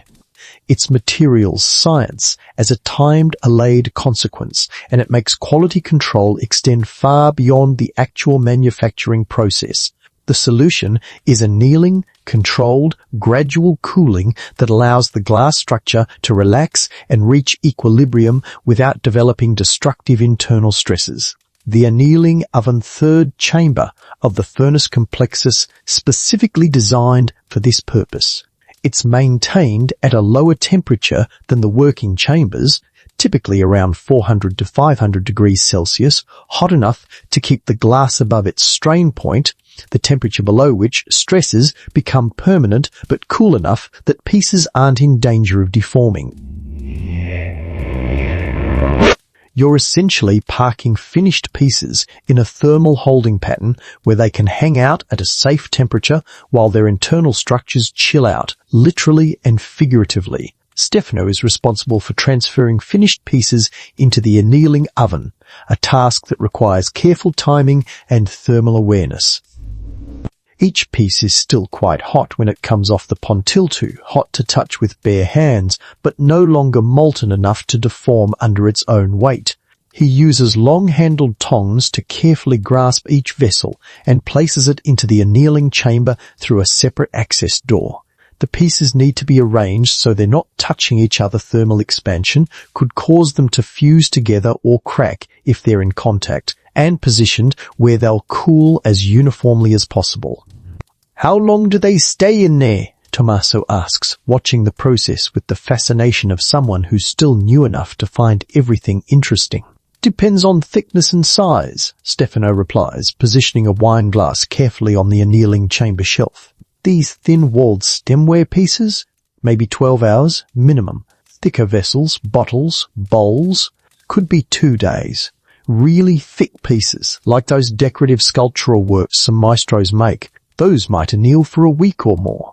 The annealing schedule follows a carefully controlled temperature curve that exists entirely in Vincenzo's experience rather than on any written chart. The pieces start at the annealing temperature and stay there for several hours, the soak time that allows internal temperatures to equalize. Then the temperature is gradually reduced, typically at a rate of maybe 50 degrees per hour for thin pieces, slower for thick ones. Historians still argue whether Venetian glassmakers had specific temperature measurement tools or relied entirely on visual assessment of furnace conditions, but Vincenzo's system clearly works because pieces rarely explode post-production. The really tricky part is annealing complex pieces with both thick and thin sections. A decorative bottle with a thick base and thin neck has different cooling rates in different areas. The thick sections want to cool slower, the thin sections cool faster, and if you're not careful, the differential creates stress concentrations at the transition points. These pieces require even more gradual cooling schedules, sometimes with intermediate holds at specific temperatures to let everything catch up. It's thermal choreography, basically, orchestrating the cooling of different sections to minimize stress development. You've seen what happens when annealing goes wrong. Last month, an entire batch of decorative bowls made it through production perfectly, passed quality inspection, survived transfer to the annealing oven, and then about 2 days after being removed and supposedly fully cooled, 3 of them shattered overnight while sitting on storage shelves. Just crack, boom, fragments everywhere. Vincenzo was livid, not at anyone specifically, but at the universe for its arbitrary cruelty. He adjusted the annealing schedule for thick-walled pieces after that incident, adding an extra day to the cooling cycle. Problem solved through expensive empirical learning. The annealing oven requires constant fuel and temperature management, just like the main furnace chambers, which means overnight shifts and perpetual attention. The temperature can't be allowed to drop too rapidly, or you've defeated the entire purpose of annealing. It also can't be allowed to rise too high, or pieces will start softening and deforming. It's another one of those Goldilocks situations that define glassmaking. Everything needs to be just right, and just right exists in a narrow band between too much and not enough, monitored by people who are working off experience rather than precise instrumentation. By the time evening approaches and the last pieces of the day's production are being transferred into the annealing chamber, you're watching essentially a very slow, very boring process that's absolutely critical to success. Nothing dramatic happens during annealing. No fire, no color changes, no spectacular transformations. Just glass sitting in a warm oven, gradually cooling, internal stresses slowly relaxing, molecules settling into stable configurations. It's the least photogenic part of glassmaking, which is probably why nobody writes songs about it or paints dramatic workshop scenes featuring the annealing oven. But every successful piece has to pass through this stage, spending its first night as a finished object, just waiting, being patient, cooling down from its molten origins into the stable, solid form that will eventually grace some nobleman's dining table. You imagine one of today's wine glasses making this journey, gathered from the crucible at temperatures that could melt lead, shaped through multiple reheatings, transferred via pontil, finished with careful precision, and now sitting in the annealing oven, beginning its slow descent toward room temperature. 12 hours from now it'll emerge, finally cool enough to handle, ready for final inspection and eventual delivery. But right now, in this moment, it's in limbo, finished but not finalized, complete but not deliverable, waiting for time and temperature gradients to do their invisible work. It's contemplative, almost meditative, this waiting period. If you were inclined toward philosophy, you might find some metaphor here about patience and gradual change and the importance of not rushing crucial transitions. But you're mostly just tired, overheated, and ready for this workday to end, so you can go collapse somewhere that isn't actively trying to cook you. Metaphors can wait. Sleep can't.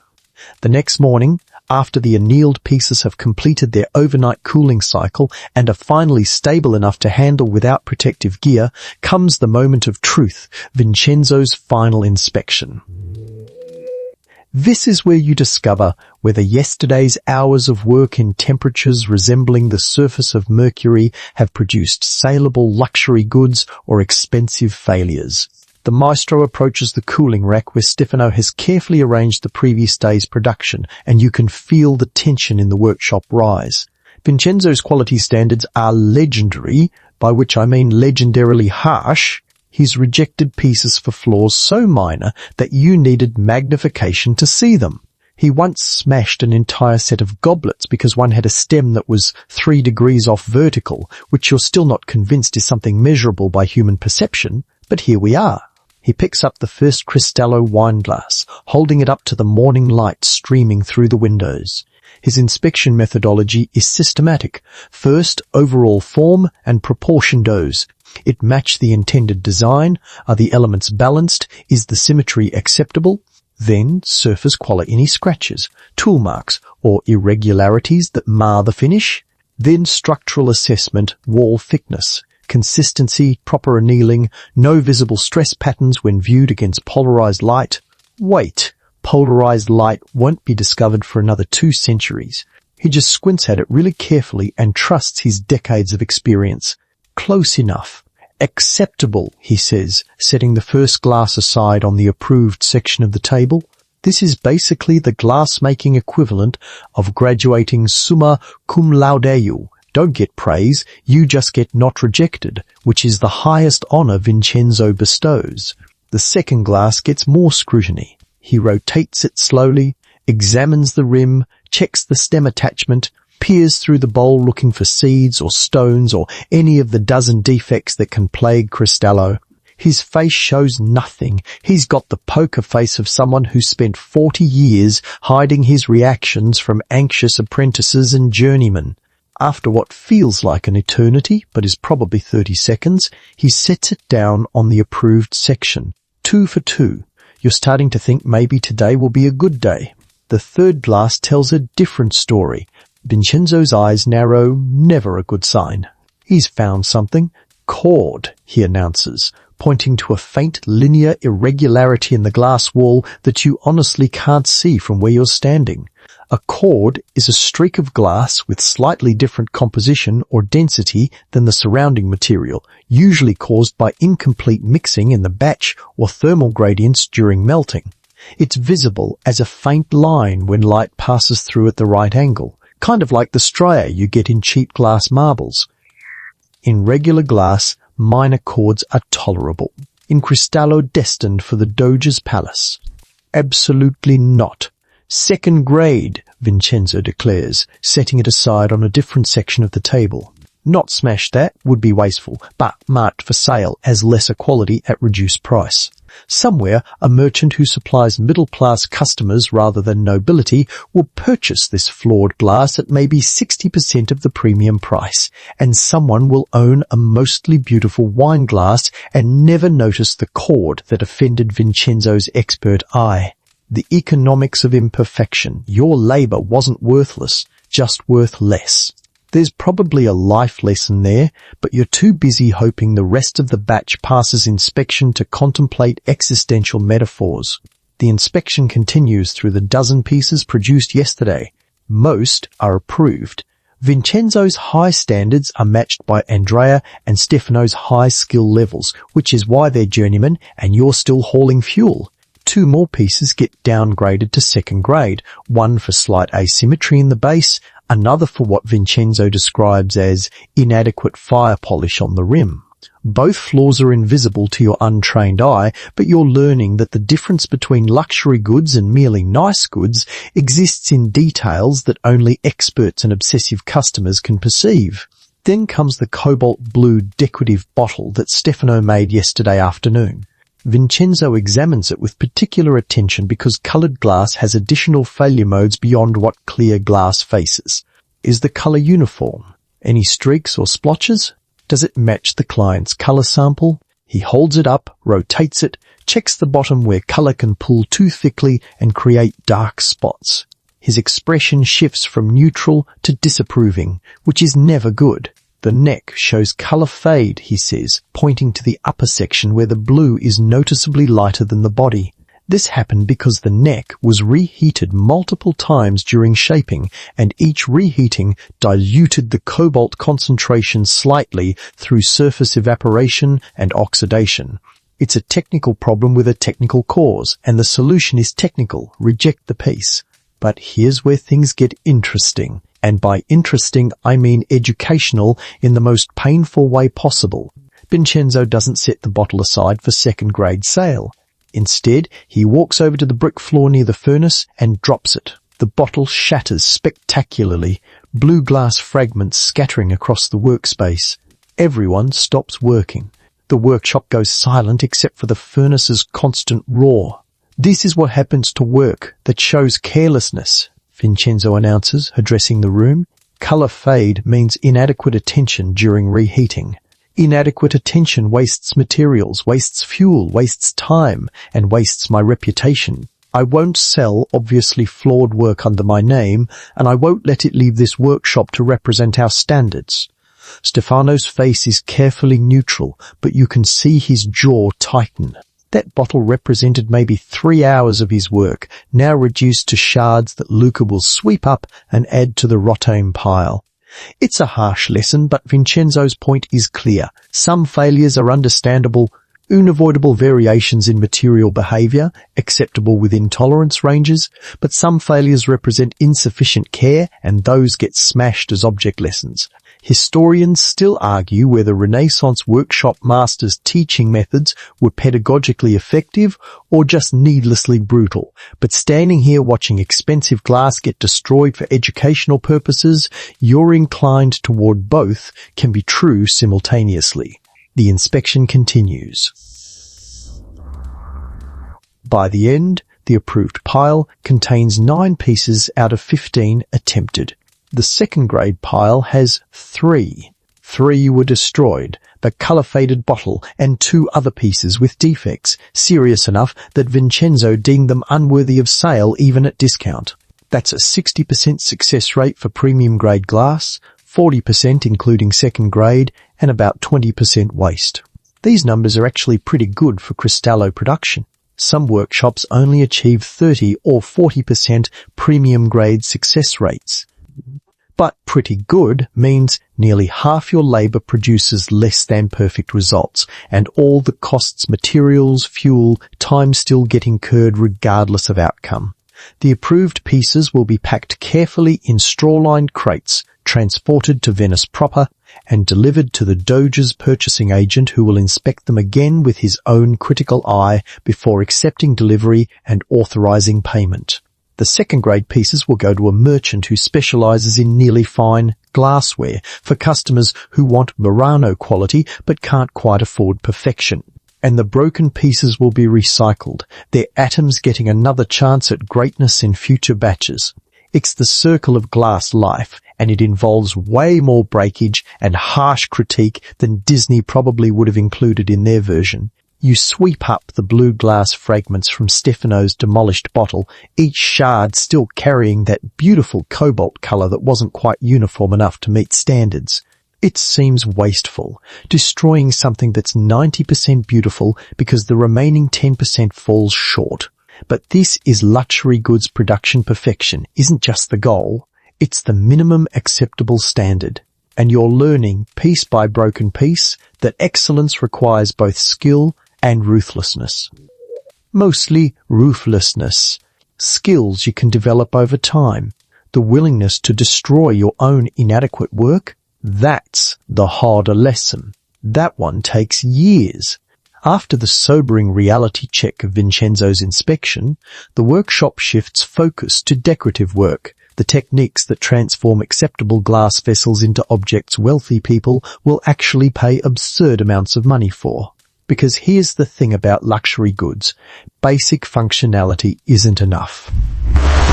Any competent glassmaker can create a wine glass that holds wine without leaking. But can they create a wine glass adorned with delicate spiraling threads of coloured glass that look like frozen smoke captured in crystal? Can they apply genuine gold leaf so it bonds permanently with the glass surface without flaking off when some nobleman's servant polishes it? That's where the real money lives, in decoration so fine it borders on jewellery work, except your jewellery is being made from materials that want to melt, crack or shatter if you look at them wrong. Threading or latticinio, if you want to use the fancy Italian term that makes it sound more impressive, involves applying impossibly thin strands of coloured glass to the surface of a vessel while both the vessel and the threads are still hot enough to fuse together. The threads themselves are created using a technique that's equal parts glassmaking and textile work. You start with a gather of coloured glass, attach it to 2 pontil rods, and then 2 glassmakers walk slowly apart while the molten glass stretches between them like the world's most dangerous taffy pull.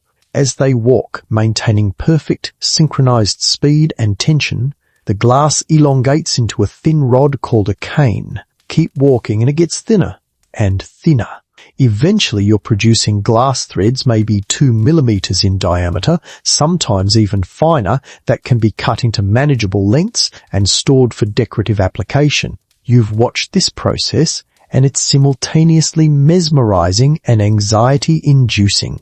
2 grown men walking backward through a workshop while stretching molten glass between them, trying to maintain even tension so the cane doesn't vary in diameter, avoiding other workers, keeping their walking speed synchronized to within fractions of a second. One person speeds up or slows down slightly, and the cane develops thick and thin sections that ruin its decorative utility. One person trips, and you've got broken glass flying through the workspace like shrapnel. It's team building through shared mortal peril, and it produces these delicate glass threads that are genuinely beautiful spirals of cobalt blue, strands of milk-white glass, golden amber threads that catch light like captured sunshine. Andrea is working on a Cristallo bowl that requires decorative threading, and you're assigned to assist, which means handing him pre-cut thread segments at precisely the right moments, while trying not to fumble them like a nervous medical intern during surgery. The bowl is already shaped and still on the pontil rod, warm enough to be pliable, but not so hot that it's in danger of collapsing. Andrea reheats just the section where he wants to apply the first thread, bringing it up to a temperature where the surface becomes slightly tacky.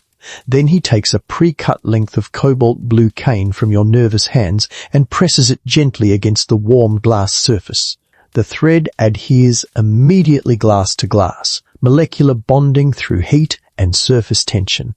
Andrea rolls the bowl slightly, pressing the thread into the surface with a wooden paddle, ensuring good contact along its entire length. The blue thread spirals around the bowl's exterior like a decorative ribbon, except this ribbon is permanent, fused into the glass structure itself. He adds a second thread parallel to the first, maintaining even spacing through sheer practiced judgment. No measuring tools, no guides, just his experienced eye calculating distances and curves in real time while working with materials that cool constantly and forgive nothing. "Next thread, white," Andreas says, extending his hand expectantly. You fumble through the prepared threads, find a milk-white cane segment and hand it over with trembling fingers. He applies it with the same confident precision, creating a third spiral that contrasts beautifully with the blue threads and the clear glass body. The effect is elegant, refined, exactly the kind of decorative detail that turns a 30-ducat bowl into a 60-ducat bowl. The threads themselves probably cost 2 ducats in materials, and Leborth markup is mostly for aesthetic value and the skill required to apply them without ruining the base piece. There are more complex threading techniques that you've seen the senior maestros attempt. Sanfurico, or vetro retorti, involves creating twisted canes where multiple colors spiral around each other in rope-like patterns, then applying these complex canes to vessel surfaces.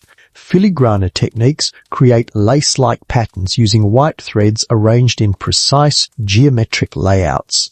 Some decorative pieces feature internal threading-colored canes actually embedded between layers of clear glass, creating three-dimensional patterns that seem to float inside the vessel walls. Historians still argue whether Venetian glassmakers invented these complex threading techniques or adapted them from earlier Roman glass traditions, but regardless, Murano craftsmen perfected them to levels that foreign competitors couldn't match. The threading complete, Andrea sets the bowl aside for annealing and turns his attention to an even more expensive decorative technique, gilding. Not metaphorical gold-colored paint. Actual gold, real, monetary standard, you could melt this down and spend it gold being applied to glass as decoration, because apparently using mercury in mirror production isn't making enough questionable material choices. Let's also put precious metals on drinking vessels. The economics make sense if you're wealthy enough. Gold doesn't tarnish, won't flake off if applied correctly, and signals to everyone at your dinner party that you have more money than sense and aren't afraid to drink wine from cups worth more than your servants earn in a year. The gold comes in the form of gold leaf sheets of gold that have been hammered so thin they're almost translucent, maybe a few micrometers thick. A single gram of gold can be hammered into a sheet covering nearly a square meter. It's so delicate that breath can tear it, so fragile that static electricity can cause it to stick to your hands rather than the glass.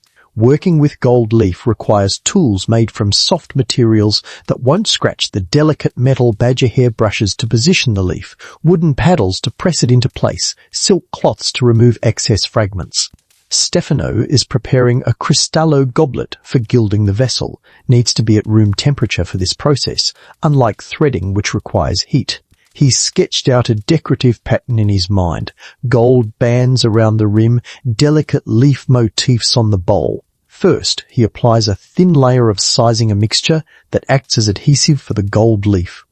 The traditional sizing includes things you really don't want to know about, involving organic compounds, natural gums, and probably some ingredients that would violate modern workplace safety regulations if those existed. The sizing is brushed onto the glass surface in the areas where gold will be applied. Then comes the delicate part, transferring gold leaf from its protective tissue paper to the glass surface.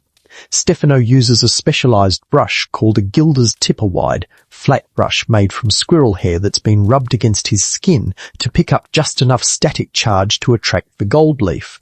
He breathes out slowly, creating air currents that gently lift the gold leaf, then uses the brush to transfer it onto the sized glass surface. The gold adheres to the sizing, forming a continuous metallic layer that looks almost liquid in the morning light. But here's where it gets properly technical. The gold needs to be fired onto the glass to make it permanent. Not in the main furnace that would melt everything but in a special low-temperature kiln where the glass can be reheated just enough that the sizing burns away and the gold fuses directly to the glass surface through chemical bonding. Too cool, and the gold doesn't bond properly, remaining vulnerable to wear and flaking. Too hot, and the gold either alloys with the glass or disperses into the surface, losing its metallic appearance. It's another one of those narrow temperature windows that Venetian glassmakers have mastered through expensive trial and error. The really extravagant pieces feature both gilding and enameling-colored glass powders painted onto the surface and fired in place, creating intricate polychrome designs highlighted with gold accents.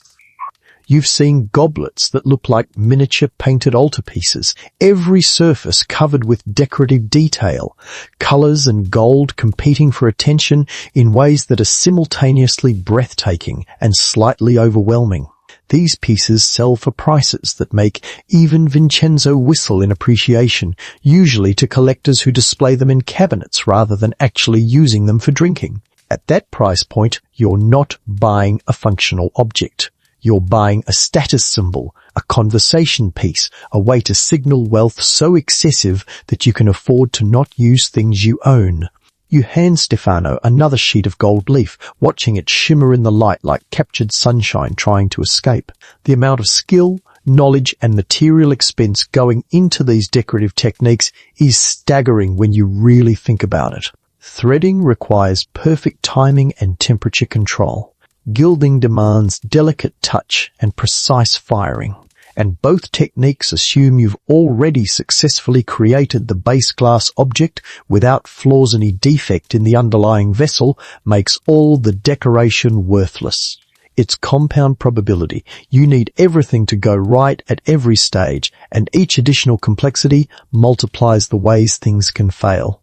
But when it all works, when threading spirals perfectly and gold bonds flawlessly, and the final piece emerges from the annealing oven looking like something fairies would use at their banquets, that's when you understand why people pay ridiculous prices for Murano glass. Magic isn't free, especially when the magic is actually just highly skilled labor pretending to be sorcery.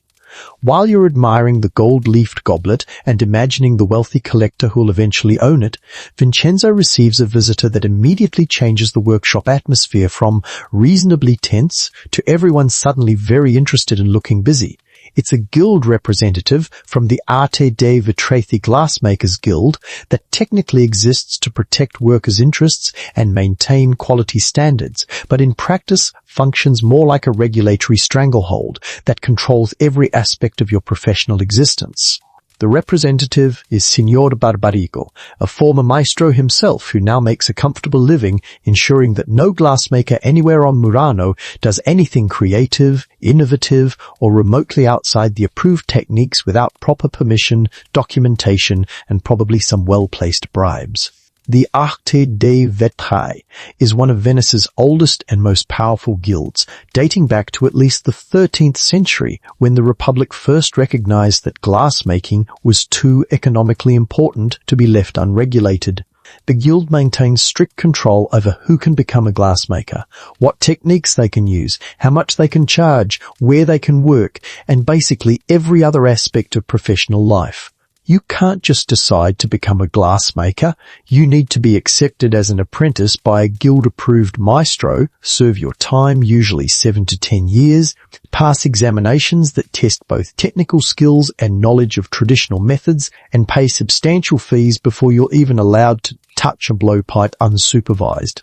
Barbarigo walks through the workshop with the self-important air of someone who once made glass but now makes regulations, which is possibly less physically demanding but definitely more irritating to everyone around him.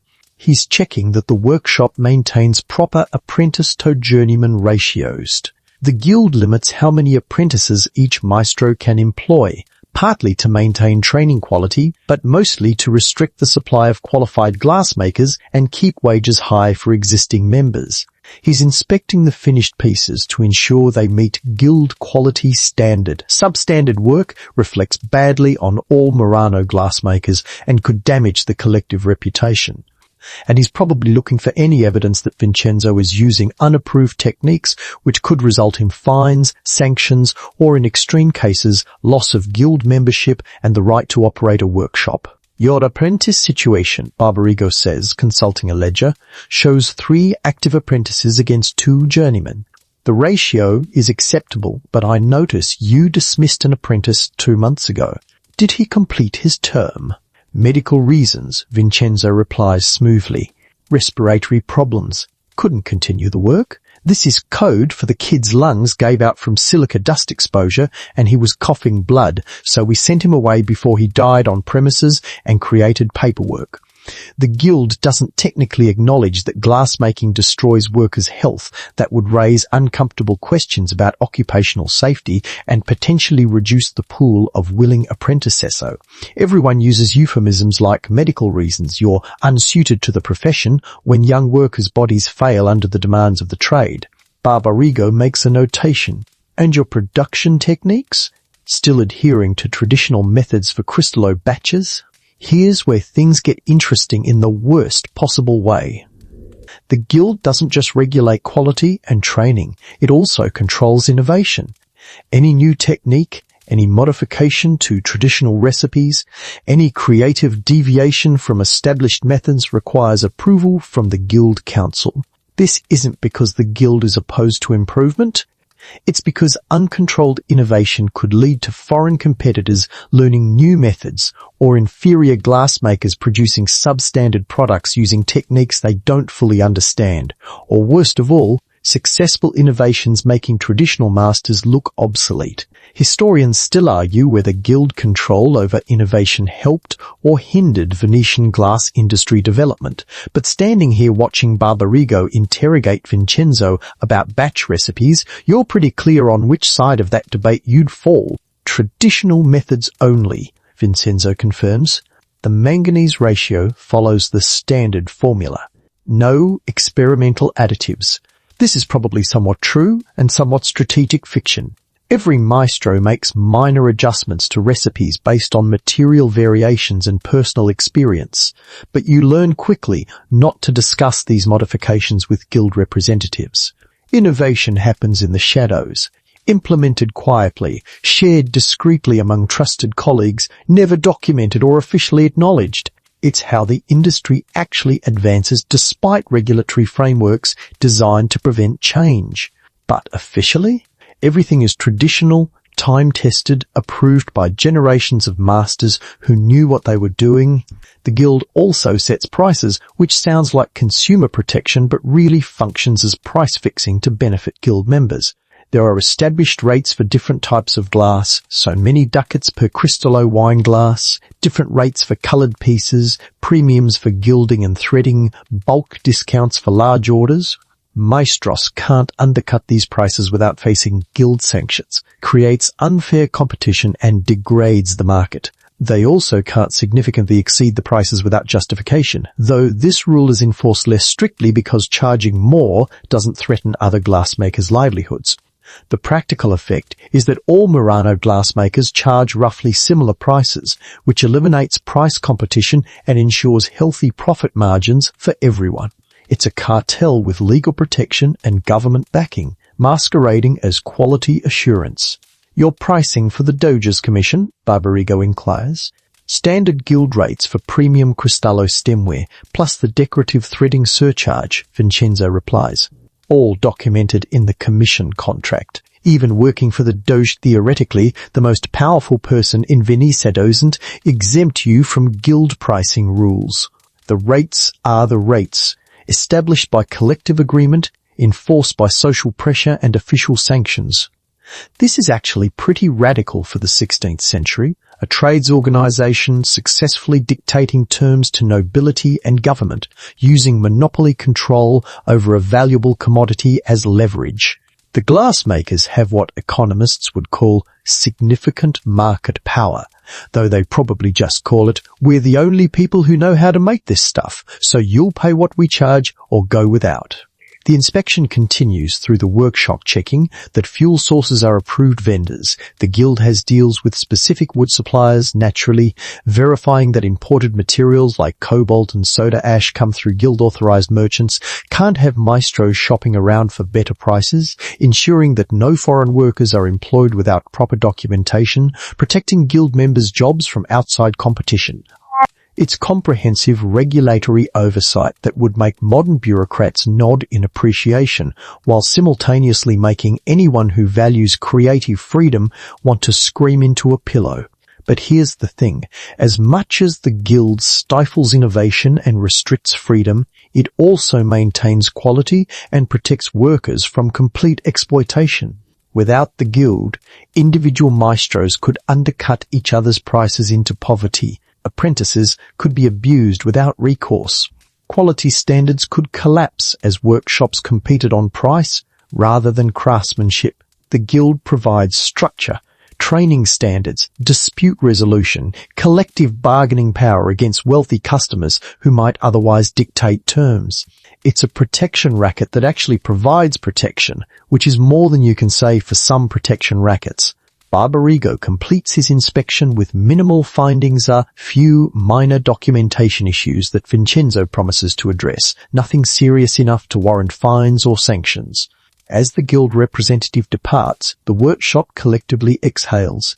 Another inspection survived. Another quarter's compliance confirmed. You return to your assigned tasks, currently grinding more minerals for tomorrow's coloured glass batches, and reflect on the fact that your entire profession exists within layers of regulation, oversight, secrecy, and control. The Republic controls where you work and whether you can leave. The guild controls how you work and what you can charge. The maestro controls your daily activities and whether you advance. And you control, basically, nothing except the speed at which you grind cobalt oxide into powder. It's a system that's lasted for centuries and will continue for centuries more, balancing quality maintenance with innovation, suppression, protecting workers while restricting their freedom, ensuring excellence while preventing disruption. Whether this is the best possible system or merely the one everyone's stuck with is a question for philosophers and historians. You're just an apprentice covered in blue mineral dust, trying to survive long enough to become a journeyman, maybe eventually a maestro, assuming your lungs hold out and you don't get recruited by foreign spies, or investigated by the council, or crushed by the weight of regulations that govern your every professional move. Living the dream. The heavily regulated, thoroughly documented, guild-approved dream. As evening approaches and the day's production work winds down, you're sitting in the courtyard with Marco and Tommaso, and the conversation inevitably turns to the topic that every Murano glassmaker thinks about but rarely discusses openly: defection. Somewhere out there beyond the lagoon, beyond the territories the Republic controls, foreign courts are offering fortunes to any glassmaker willing to share Venice's secrets. We're talking about life-changing money estates, titles, annual incomes that would make even prosperous maestros look poor by comparison. The King of France reportedly offered one defector a chateau and a noble title. The Holy Roman Emperor promised another enough gold to retire wealthy for life. And all you have to do is betray Venice, abandon your family, risk assassination, and spend the rest of your life looking over your shoulder, wondering when the Republic's agents will find you. The offers are real. That's not rumor or fantasy. Foreign agents regularly approach Murano glassmakers with propositions, usually in Venice proper, rather than on the island where surveillance is tighter. They're sophisticated about it too, starting with casual conversations, building relationships, gradually escalating to specific offers once they've assessed whether you might be receptive. A merchant strikes up a conversation at a tavern. A well-dressed foreigner expresses interest in your work. Someone mentions, very casually, that a certain French nobleman is looking for skilled craftsmen and would be very generous to anyone who could teach his workers certain techniques. It's industrial espionage conducted through social engineering, and it's happening constantly. The economic logic is straightforward. Venice's glass monopoly is artificial, based entirely on knowledge rather than natural resources. The sand, soda ash, fuel, all of it can be obtained elsewhere. What foreign workshops lack is the accumulated technical expertise, the batch recipes, the furnace designs, the working techniques, the temperature management, the annealing schedules. Get one experienced Murano glassmaker to defect and share his knowledge, and suddenly you can break Venice's monopoly and capture market share worth thousands of ducats annually. From a foreign government's perspective, Paying one glassmaker a fortune is cheap compared to the economic benefits of establishing domestic luxury glass production. Venice knows this, which is why the penalties for defection are severe enough to make medieval torture look merciful by comparison. The official law is clear. Any glassmaker who leaves the Republic without permission and shares technical knowledge with foreigners has committed treason against Venice's economic interests. The punishment is death, and not the quick, relatively humane execution reserved for common criminals. We're talking about public displays designed to send messages. Historians still argue whether all the stories about assassinated defectors are true or partially propaganda, but enough documented cases exist that the threat is real, regardless of how often it's actually carried out. My father knew someone who defected, Marco says quietly, checking that no one else is within earshot. 15 years ago, maybe more. Went to France, started teaching glassmakers in Lyon. Made quite a lot of money initially from what people heard. Then one night he was found dead in his workshop. Officially it was an accident furnace explosion or something. But everyone knew. Knew what? Tommaso asks, though he obviously knows the answer. That Venice reached him. They always do, eventually. The Republic's enforcement mechanisms are multifaceted and thoroughly terrifying. First, there's family pressure. Your relatives remain in Venice, effectively held hostage against your good behavior.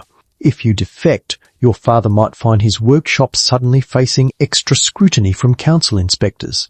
Your brother might discover he's no longer welcome in guild employment. Your mother could be questioned extensively about your whereabouts and associations. It's collective punishment designed to make defection socially and economically costly, not just for you, but for everyone you care about. Second, there's direct action. The Council of Ten maintains agents throughout Europe merchants who report on Venetian expatriates, diplomats who monitor foreign workshops, assassins who can be deployed when necessary. The Republic has a long reach and longer memory. You might successfully establish yourself in France or Germany, start training foreign glassmakers, earn your promised fortune, and think you've escaped. Then 5 years later, 10 years later, someone you trust turns out to be a Venetian agent, and your career ends abruptly along with your life. The message to other potential defectors is clear. We will find you eventually, and distance provides safety only temporarily. But here's what makes the temptation genuinely difficult. The money is real, the opportunity is real, and the restrictions you're living under are genuinely oppressive. You can't travel freely. You can't choose your customers or set your prices. You're under constant surveillance, always wondering if someone in the workshop is reporting to the council.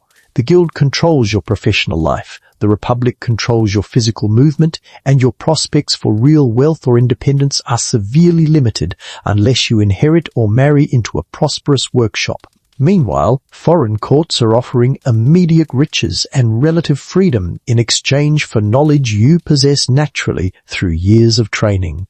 Would you do it? You ask Marco. If someone made you the right offer?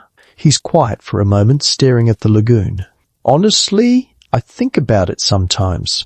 Not seriously, but, you know, the wondering. What if? Whether I could actually go through with it, whether the money would be worth the fear, whether I'm brave enough or stupid enough to try. And I remember that I have family here, and that I value having a head attached to my shoulders. And that even if I escaped Venice's reach, which I probably couldn't, I'd spend every remaining day wondering if today is when they find me. That's not freedom. That's a different kind of prison with better furniture. There are rumors, probably exaggerated, but based on real cases of defectors who successfully established themselves abroad and lived for years without Venetian interference.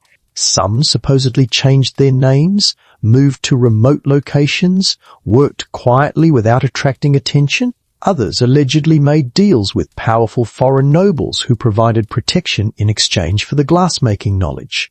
Whether these success stories are true or just wishful thinking spread among frustrated glassmakers is impossible to verify. But the stories persist, feeding dreams of escape among the workshop's younger workers. The reality is that most glassmakers never defect, not because they love Venice's restrictions, but because the risks outweigh the rewards. You'd be abandoning everything, familiar, language, culture, family, community, for uncertain promises in foreign lands. You'd be trusting that your new employers honor their agreements after you've shared your knowledge. You'd be accepting that you'll live under the perpetual shadow of Venetian retribution. And you'd be betting that the skills you possess are valuable enough that foreign courts will protect you despite diplomatic pressure from Venice, which maintains extensive trade relationships and political alliances throughout Europe. So you stay. You work. You comply with restrictions that chafe and surveillance, that irritate and regulations that stifle creativity. You watch the sunset over the lagoon from your island workshop and imagine sometimes what it might be like to work in France or Germany or England, free from Venetian control. And then you return to the furnace the next morning, gather molten glass on your blowpipe, and create beautiful objects within the constraints that define your profession. It's not the life you might have chosen if given complete freedom, but it's the life that keeps you alive, keeps your family safe, keeps you working in the only trade you know. The golden cage might be confining, but at least cages have walls that protect you from predators outside, even if some of those predators are just other versions of the same system that confined you in the first place. As darkness settles over Murano and the lagoon transforms from blue-green to black-silver under the rising moon, the workshop doesn't so much close as shift modes. The furnace, naturally, continues its immortal roar. You could shut down the entire island, evacuate every person, and that furnace would still be burning, still consuming fuel, still maintaining its temperatures like some kind of clay-encased elemental force that exists independent of human attention. But the active production work ends, the tools get cleaned and stored, and the workspace transitions from creation mode to maintenance mode. You've been awake since before dawn, worked through brutal heat for 14 hours, and you're so tired that you're pretty sure you could fall asleep standing up. But there's still clean-up to do, because nobody gets to leave until the workshop is properly secured for the night. Your evening assignments are the least glamorous tasks in an already unglamorous profession. Sweeping. Just endless sweeping. The workshop floor accumulates an archaeological record of the day's activities: glass shards from broken pieces, mineral dust from grinding stations, ash and soot from the furnace area, wood chips from fuel handling, water puddles from tool cooling. It all needs to be swept, sorted, and disposed of appropriately. Glass fragments go into the rot-time collection for recycling. Mineral dust gets carefully collected. Even the sweepings from cobalt grinding have value and can be processed for reuse. The ash gets hauled outside for disposal, though some maestros save certain types of ash for use as bench materials or insulation. Nothing is wasted, even the debris. You're pushing a worn straw broom across the brick floor, creating small drifts of mixed workshop detritus when Luca appears with a bucket and rags. His assignment is even worse than yours. He's cleaning the marva slab, scrubbing off the accumulated residue of molten glass contact, bits of charred wood from paddles, mineral stains from coloured glasswork. The marva needs to be absolutely clean for tomorrow's work-any debris left on the surface will transfer onto glass and ruin pieces. So Luca scrubs, his thin arms working the rag in circular motions, his face showing the kind of exhausted determination that 13-year-olds display when they're too tired to complain but too supervised to quit. At least you're not on night watch, you tell him, which is meant to be encouraging but probably just sounds smug. He makes a noise that's half agreement, half whimper. Night watch is the worst assignment in the workshop rotation, falling on different workers according to a schedule that Vincenzo maintains with the precision of a military campaign planner. Tonight it's Paolo's turn. Aghini had it 2 nights ago, which seems unfair, but apparently someone traded shifts and the rotation got disrupted. Paolo is already settling into his assigned position near the furnace, looking like someone who's been sentenced to overnight purgatory and is trying to make peace with his fate. The night watchman's responsibilities are simultaneously critical and mind-numbingly boring. Keep the furnace fed with fuel at regular intervals, roughly every hour, depending on burn rate and desired temperature. Monitor the flames for color and intensity, adjusting air dampers if necessary to maintain consistent heat. Check the annealing chamber to ensure pieces are cooling properly. Stay alert for any problem-scracking sounds that might indicate furnace structure damage, unusual smells that could signal something burning that shouldn't be, unexpected temperature changes that require immediate response. And most importantly, don't fall asleep and let the furnace die, or, worse, let it overheat and damage the crucible or the pieces in the annealing oven. Staying awake for 12 hours alone in a dark workshop with nothing but a roaring furnace for company is harder than it sounds. The heat is soporific, the darkness outside the furnace glow is complete, and the monotony of hourly fuel additions creates a lulling rhythm that fights against consciousness. Paolo has strategies. He walks circuits around the workshop every 20 minutes, drinks copious amounts of weak wine to stay hydrated and slightly uncomfortable, occasionally does jumping exercises to keep blood flowing. Some night watchmen sing to themselves, though quietly enough not to disturb the neighborhood. Others bring books if they can read, though the dim lighting makes this difficult. Mostly you just endure, fighting the biological imperative to sleep while maintaining vigilance over equipment that represents months of wages and several people's livelihoods. "You have enough wine?" Stefano asks Paolo, passing him a large ceramic jug. "Enough to keep me awake and needing to piss every hour, yes." Perfect. That's the strategy. Can't sleep if your bladder won't let you. The journeymen are cleaning their tools with the kind of attention that expensive implements demand. Blowpipes get checked for blockages. Residual glass inside the tube can affect airflow and ruin tomorrow's work. Pontiel rods are examined for damage or warping. Jacks and shears are wiped clean of residue and stored in their designated positions. The wooden paddles that survive today's use get re-soaked in water buckets, so they'll be ready for tomorrow. The ones that got too charred or cracked get added to the fuel pile even. Broken tools have final utility as furnace fodder. Vincenzo makes a final circuit of the workspace, his experienced eye catching details that everyone else missed. The grinding station needs better cleaning. That's tomorrow's first task. He points to a water bucket. This water is cloudy. Fresh water daily, not every other day. He checks the annealing oven, opens the viewing port, assesses the glow of pieces inside. Temperature is adequate. Paolo, don't let it drop overnight. Check it every hour. Add fuel as needed. Yes, Maestro, the tool's storage area is disorganized. Andrea, Stefano will organize it before you leave. Everything in its proper place. I want to be able to find any tool in the dark. The journeymen nod and move to comply. There's no argument, no negotiation. Vincenzo's instructions are absolute, and honestly, he's usually right.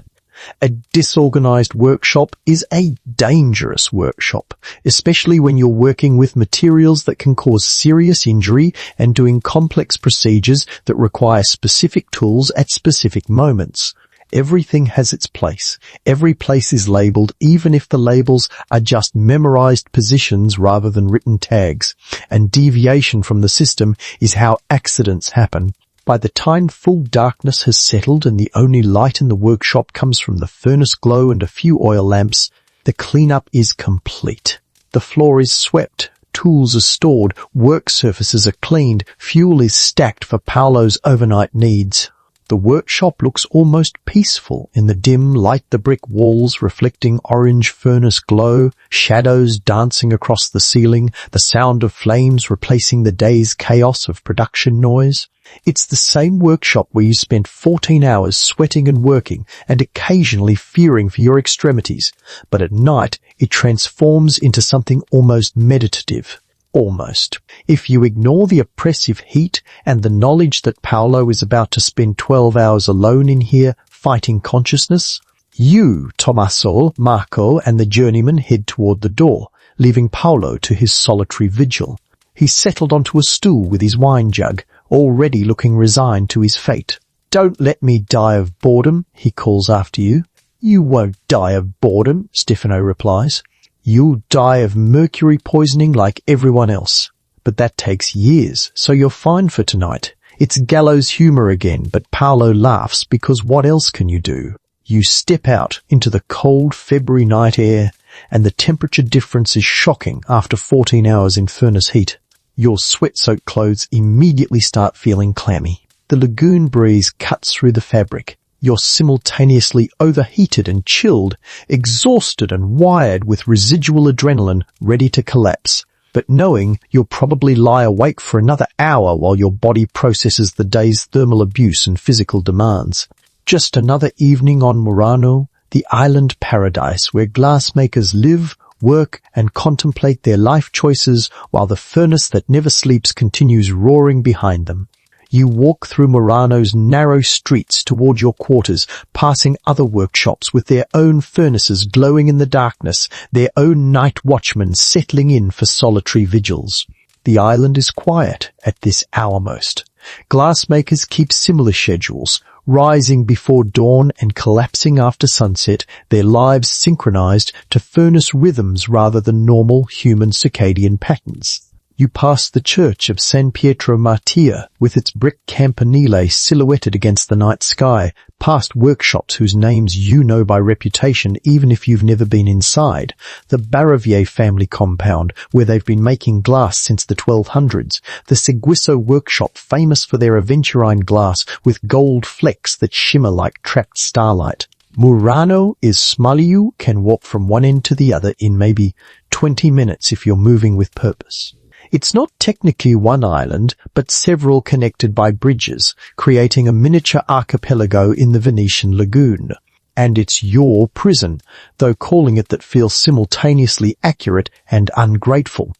The Republic relocated all glassmakers here in 1291, officially to prevent fires in Venice proper, but really to maintain control over the industry's secrets. Can't have glassmakers scattered throughout the city where they might easily communicate with foreign merchants or defect without being noticed. Better to concentrate them on an island with limited ferry access, where surveillance is easier and escape requires either swimming through cold lagoon waters or arranging boat transport that will definitely be noticed and reported. Your quarters are on the second floor of a building that houses 3 other glassworker families. The accommodations are cramped, but adequate. A single room may be 12 feet square, a small window overlooking a canal, a bed that's seen better decades, a wash basin, some hooks for hanging clothes. You share a communal kitchen downstairs with the other residents, though you're so exhausted most nights that cooking feels like an impossible burden beyond your remaining energy. Tonight will be bread and cheese again, consumed while standing because sitting down might trigger complete collapse, followed by immediate surrender to sleep. The room is still warm from the furnace below. Your building shares a wall with another workshop, meaning you never fully escape the heat, even at night. You strip off your sweat-stained work clothes and splash lukewarm water on your face, watching the basin turn grey with accumulated soot and mineral dust. Your hands are stained blue from today's cobalt work. Your forearms bear fresh minor burns that you don't even remember acquiring, and your lungs feel like you've been breathing through wool all day. This is what glassmaking does to bodies. Transforms them slowly, leaves its marks in stains and scars and respiratory damage that accumulates invisibly until suddenly it's not invisible anymore. From your window you can see Venice proper across the lagoon, its lights twinkling in the distance like a separate world. That's where the wealth you create gets sold, where nobles and merchants host banquets using your Cristallo stemware, where the freedom you lack gets exercised daily by people who've never stood next to a furnace or felt glass burn their skin. The proximity is almost taunting. You can see the city, but you can't freely go there without permission.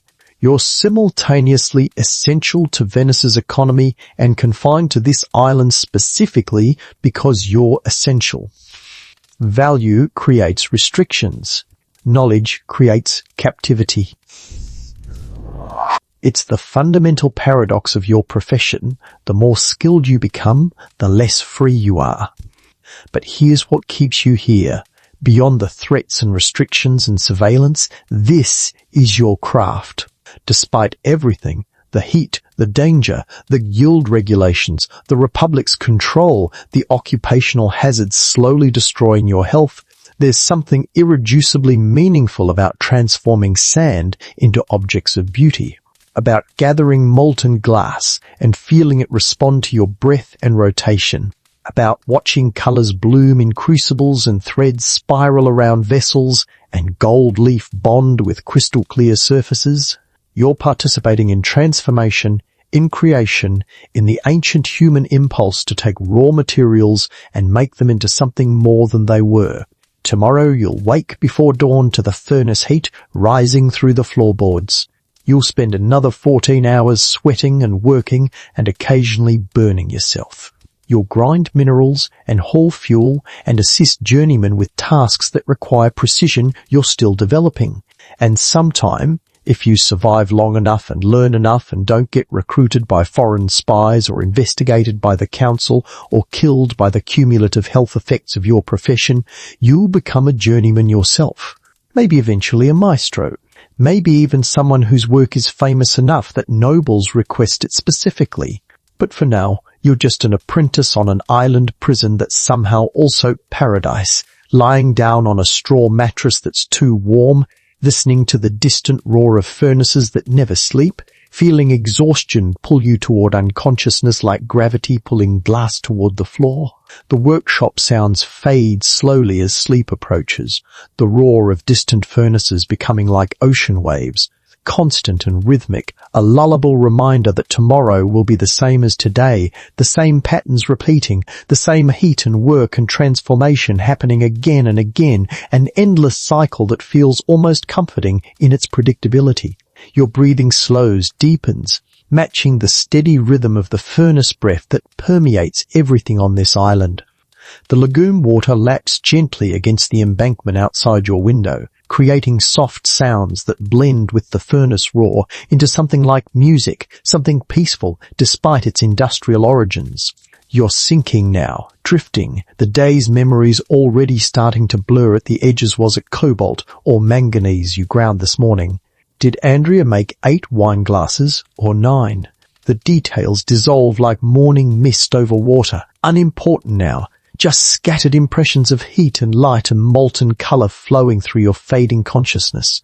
Somewhere, a church bell rings the late hour, the sound carrying across the dark lagoon, marking time in a world that's already slipping away from you. The stains on your hands will wash out eventually. The burns will heal. The exhaustion will fade with rest.